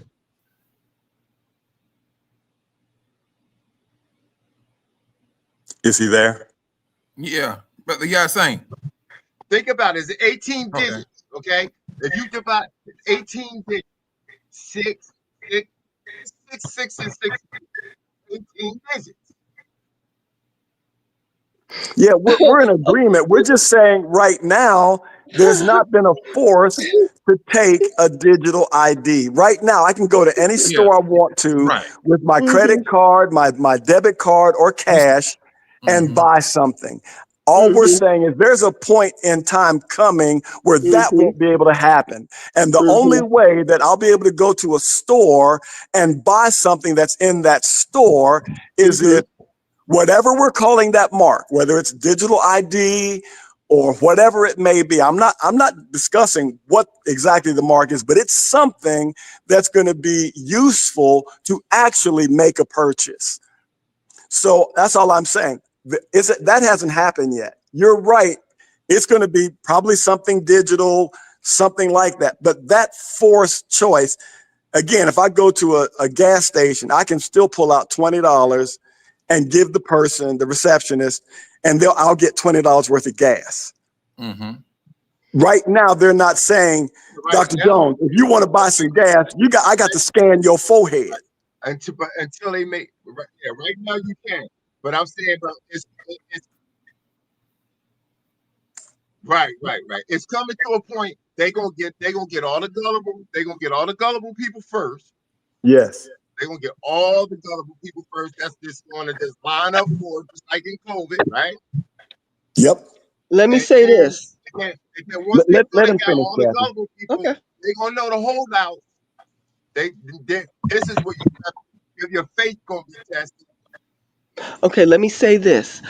If it goes down, brother, like you're saying, and you don't want to be a part of it, that means that you won't have a car, you won't have a home, you're not going to have anything because the home that you're in, the rent is going to have to be paid through digital something. The car that you're driving, if you don't already have it paid off, is going to be digital. The food that you go to buy is going to have to be bought digitally. You won't have anything. And are we ready for that? That's the question. Are you ready for it? You won't. That's right. Now, how you think the Most High gonna sift out his people? Those that's gonna have a perfect faith in him. A perfect faith. You're not gonna have nothing. You're gonna be totally separated. Well, I think that is going to happen. I think You won't have nothing. No. yeah, You're not gonna have gas. You won't be able to pay your mortgage or your rent. You might be on the street. You ain't gonna have nothing. But you know what? But the thing is, what we gotta know is that we although it may look like we don't have nothing, Satan gonna make it look like we don't have nothing, but he know we got everything. Because we got y'all, we got y'all. Yeah, that's true. We'll have y'all in the woods. We'll have y'all in the woods because that's where we're gonna end up. Is that not all we need? Mhm. That's true. That's true. And I'm not saying anything about it, but I'm just saying the mark. When it gets to the point where it is the mark and it's life or death, then that's when the rubber is gonna meet the road. People saying the same thing you guys are saying. You're not gonna have this, I ain't gonna be able to do this, I ain't gonna be able to do that. Everybody was saying the same thing with COVID. They were saying the same thing. Oh man, and a lot of people took it because they was being threatened with, "Yo, you ain't gonna be able to do this, you ain't gonna be able to do that." You know what? I ain't take that. I said, you know what? Whatever happens, happens. So you know what? And I'm so glad that I came up in a project, Richard Allen Projects in North Philly and Philadelphia, because it prepared me not to have nothing. Yeah, you're right. Like I had nothing. You're right. You're right. And It feels like you're right. Those persons hit me hard. You're right. They hit me and my people's hard. I ain't have nothing. Yeah, and it ain't hard to give up stuff. It ain't hard to give stuff up if you ain't had nothing. You're right. You absolutely right. But look at how many of our people took it and are gone now. Look at how many of us took it. The poor, the middle class, the wealthy, our people took it. We fell for it. Those preachers in these churches that don't care about nothing but money.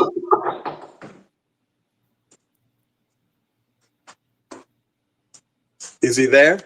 You still there, brother Yasin? What did you say? What did he say?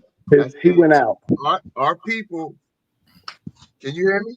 Yeah, Yeah, I can you hear know, you. brother Yasin, can you turn your mic up a little bit? I went out. Yeah, went out, and then you know, you kind of low, but we can hear you, but you're still kind of low. Hold on. Let me. You hear me? Yeah, we can hear you now. I got my mic. Let me see. I hear you guys. Yeah, we hear you. Yeah, we hear you now. now. It seems like you got the mic right in front of you. Yeah, you good now. We hear you good now. You hear me? Yeah. What I was saying about with COVID. Look who was steering our people astray. Look, these preachers in these churches. These people don't pick up the scriptures and read it for themselves. They always, you have to read, and you have to meditate, and you have to take time, and you have to talk to the Holy Spirit. Mm-hmm. We agree. This is where you get your revelations from. That's right. That's right. And fast. That you're absolutely right. Because I talk to the Most High all the time, and when I got people in my family look at me like I'm crazy. When I tell them, they be like, "Well, how you know?" I be like, "Well, God told me." No, man, get out of here. Okay. You know, one thing about I will say this though,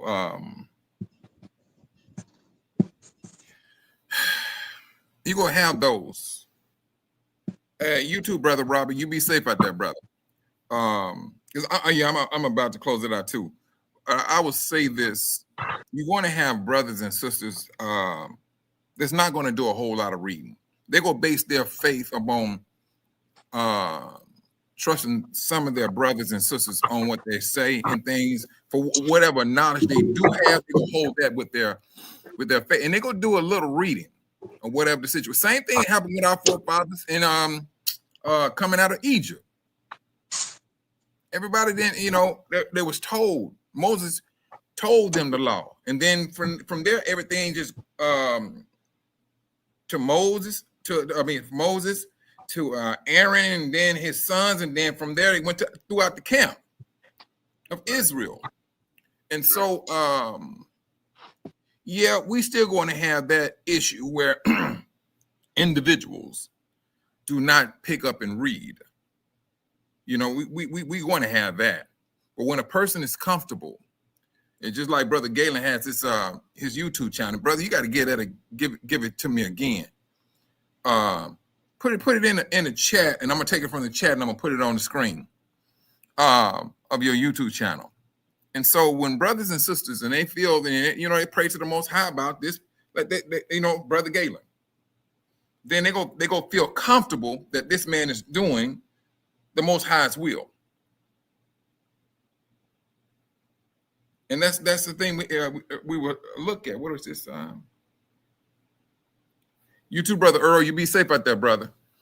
And that's the thing, brothers. I mean, my concern is what's going on, and truthfully, what is it that we need to be looking out for? This is the whole purpose of brothers and sisters coming up today, and they voicing their opinion as to, hey, this is the beast system. This is what I noticed about the beast system. It's just to put us on point. Looking out for? Say it again for me, y'all saying? What you should be looking out for? What's clear? What's the clearest thing right now? What is perfectly clear? That's not debatable or whatnot. What's the clearest thing right now? It literally says you cannot buy or sell or participate in society. Yes, I seen that. How can you cross that line knowing scriptures say that? And it'd be too hard for me to make that cross. Oh, you know what? I mean, I agree with you on that now. I mean, now they are saying that. I will be worried every day after that. I will be worried every day.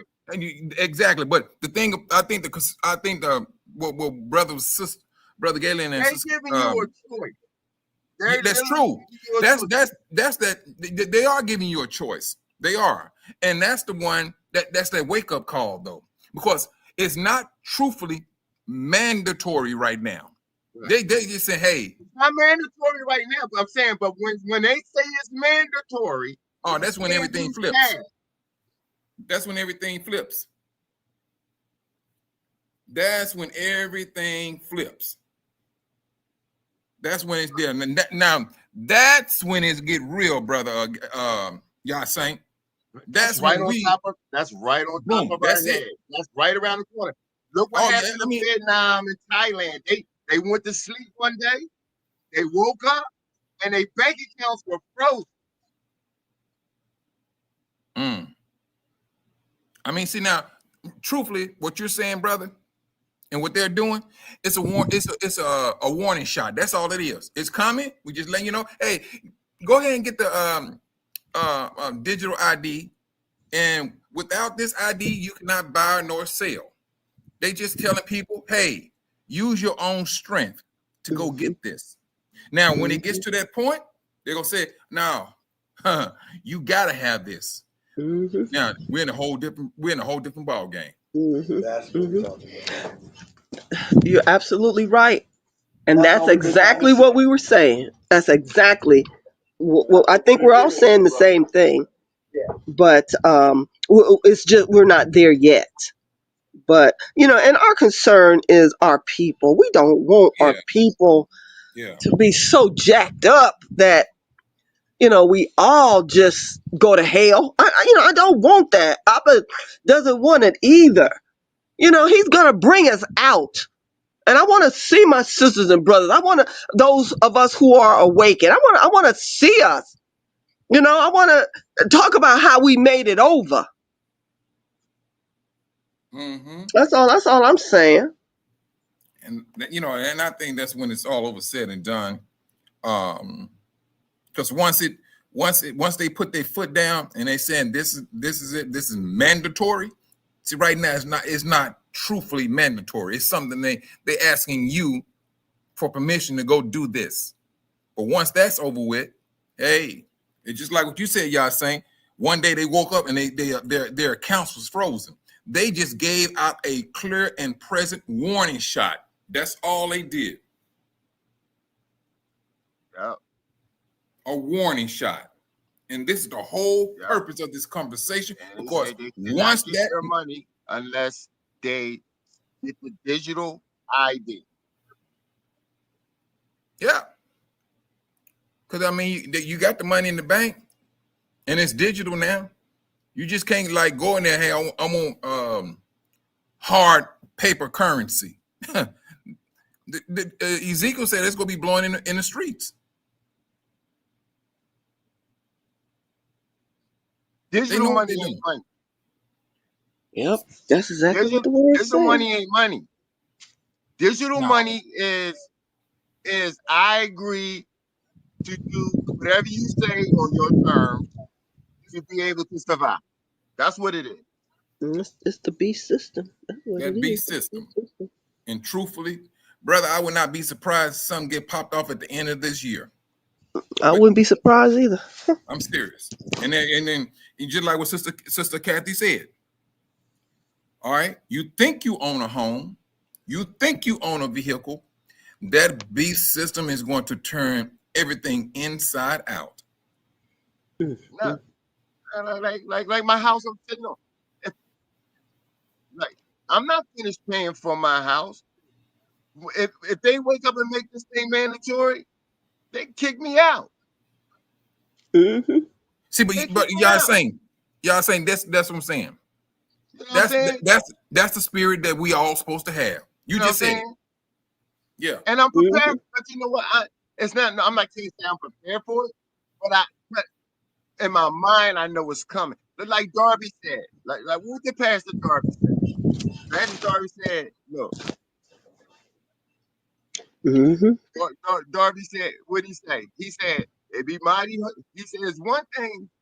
He says one thing, you know, to not, not to know something coming.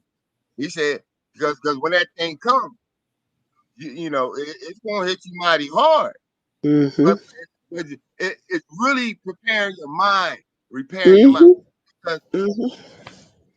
Because these people, man, they can come up breaking our house, try to kill us, shoot us, everything, and all the things, even all the food and stuff you put in your house. What if you have to flee your house? Shoot, you gonna have to flee. I mean, you ain't got the money to pay the mortgage or pay the rent. Shoot, not even pay the bills. Good night. Yeah, this is where I believe. This is where I believe y'all gonna really, really, really show through. I think y'all gonna wait and see who really, really, really, really got faith in him. When you ain't got nothing. Don't he always show when you're walking between a rock and a hard place? You ain't got nowhere to turn. You can. You know what, brothers? The question is this: can you walk away right now?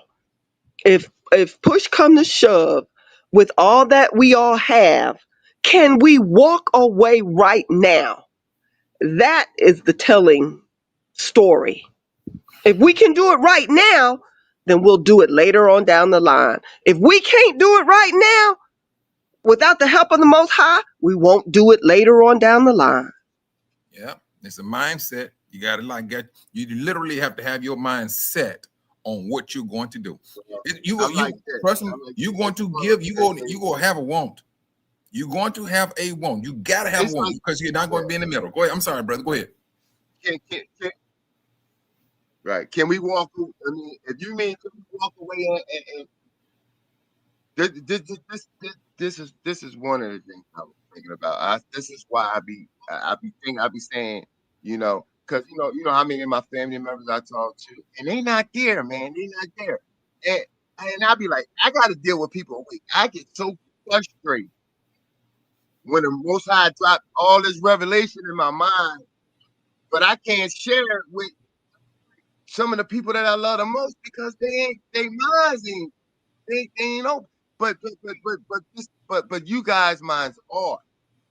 Maybe we should get together and put our twos and fuse together buy a piece of land or something. I don't know, and put somewhere where we have a plan B to flee to. Yeah. But if not, if the young lady asked the question, she said, "Can I walk away right now?" Even if I don't have a plan B, I will walk away from everything. Because none of this crap means nothing to me. Nothing. Mm. If it means my death, then so be it. So be it. Because you know what? I've been planning psychologically for this for a long time. Now, physically, as far as material wise, I would love to be like, I got a log cabin in the woods. It's stocked and it's ready to go, and I can go there and get. I can't.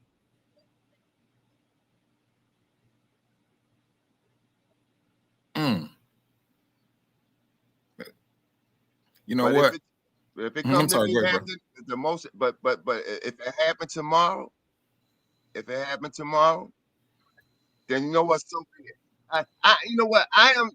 As long as Satan's running this world, I ain't got no love for this world. I ain't got no love for this world. You gotta hate it. You gotta hate it. You got to hate it. You can't love his system. That's a fact. You gotta hate it. And I have a house. I have a car. You know, but I know that stuff don't mean nothing because the land that is on, they own. They could wake up tomorrow and say my property tax is $10,000 a month. And especially with a digital system, man, yeah, they can type in any type of number. Anything. You own nothing. You really don't own anything. Even people that got their house paid for, they don't own it. That's true. They don't own it. If you don't own the land that is on, you don't own it. That's true. That's so true. We don't own anything. We don't And own they anything. and they make it like that. Mm. But you know what? I would say this about religion and our family that's in religion. But when y'all give it to us, when you give it to us, we gonna own it. Oh yeah. But you know what? Because everybody know about the beast system, even religion. They know, all right, when this system pops off and they go talk about, well, if you don't get this here, you cannot buy or sell. Boom. That's across the board. The awakened Israel, we gonna know. Christendom, they go know. They know for a fact. Oh, wait a minute, that right there that's the smoking gun. When you said you can't buy or sell if you can't have this here, that's a smoking gun in the Bible. That should still apply to them. That warning, period. The Most High said, yeah. Y'all said we gonna inherit the earth. We gonna get rid of these wicked people. It's these wicked people that's making everything. But they own theirs. They own, but we can't.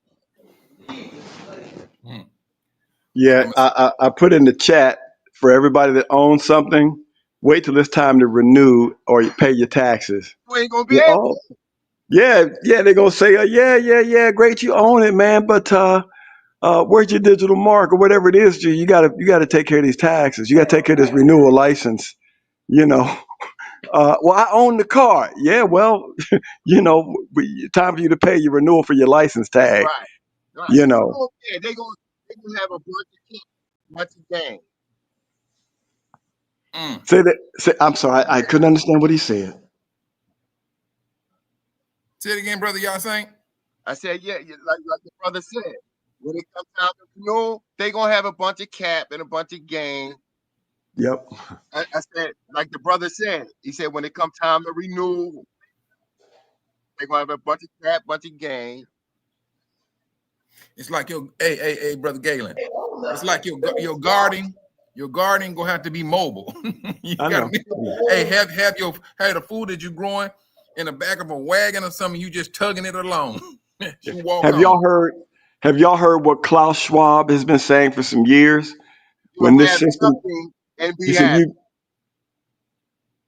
you talk about that?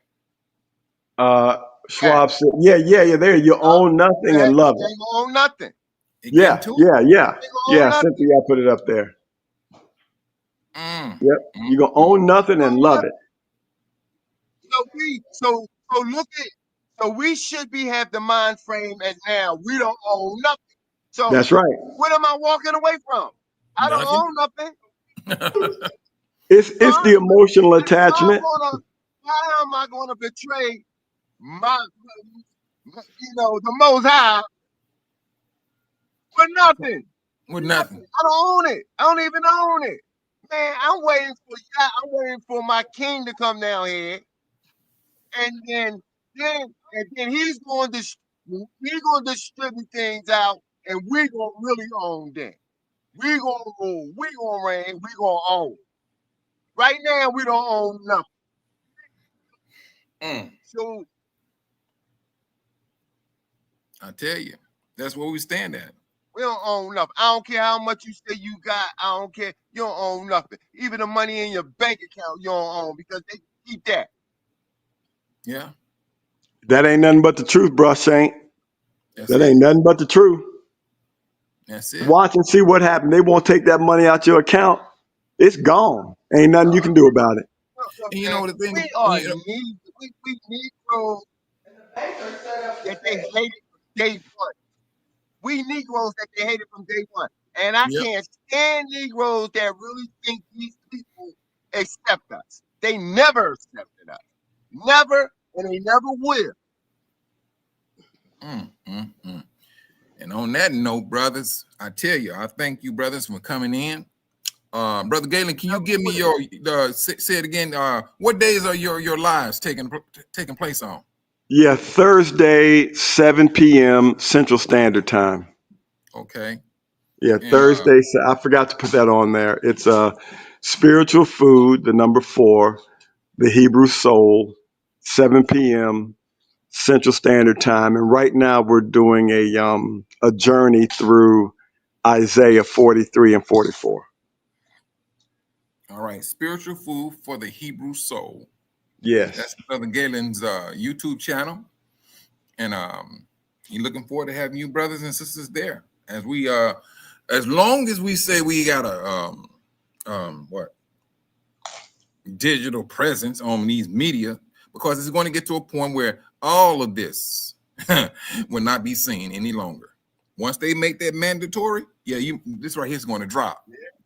Matter of fact, it will be no need for it to be there, because truthfully, we should not be in it. If you see Israel on the media when it's mandatory, you know what they done. Somebody got the mark. Somebody had got that mark after that time. So, but brothers and sisters, I really do appreciate that you brothers and sisters came in, and hope that we continue to stay on the watch as we seeing what's happening in the system. Yes, they are asking people to go get the digital ID, and they letting you know their pros and their cons. We see the con. We see the con. And the thing about it is when it becomes mandatory, like Brother Yah Saint asked, are you ready to walk away from it? Right. But peep it though. You don't own it anyway. You ain't walking away from nothing because it ain't yours anyway. Yeah. That's true. That is true. I don't care how old your car is, you're gonna pay taxes on that car. You're gonna pay taxes on your house.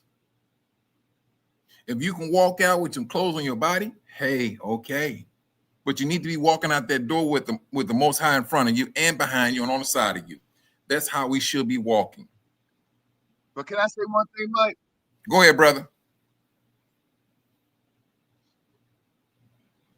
My one thing. That's it. Say it again. I've been thinking, and one thing I do believe, the Most High have been showing me is like the people that are awake, like you guys here on the stream, and the people in the chat. We should start maybe trying. I don't know. Maybe maybe should try to put our little chips together and go. I Bro, don't know, somewhere in the, no. And there's no maybe in it, brother. have something here where we can be together and defend each other. Truthfully, you know, you're right, brother, because I be saying the same thing. This is what we need to be doing. We need to do something. And you know, we could talk about it all day long.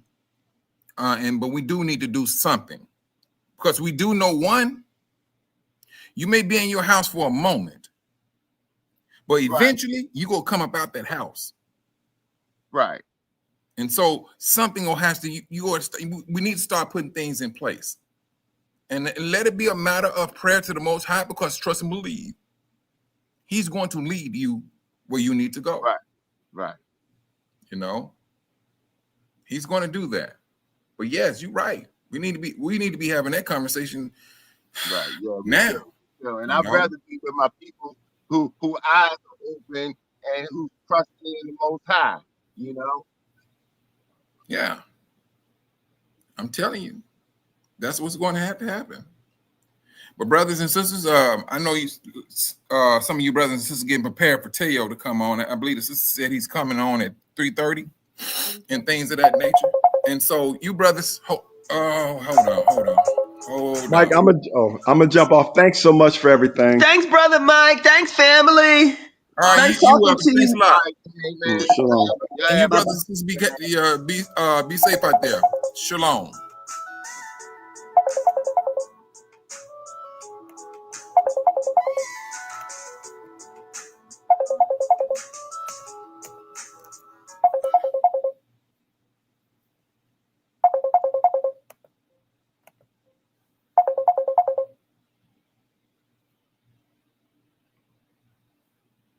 Hold on for a moment.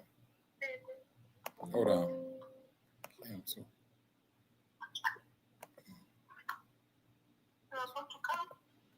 Hold on.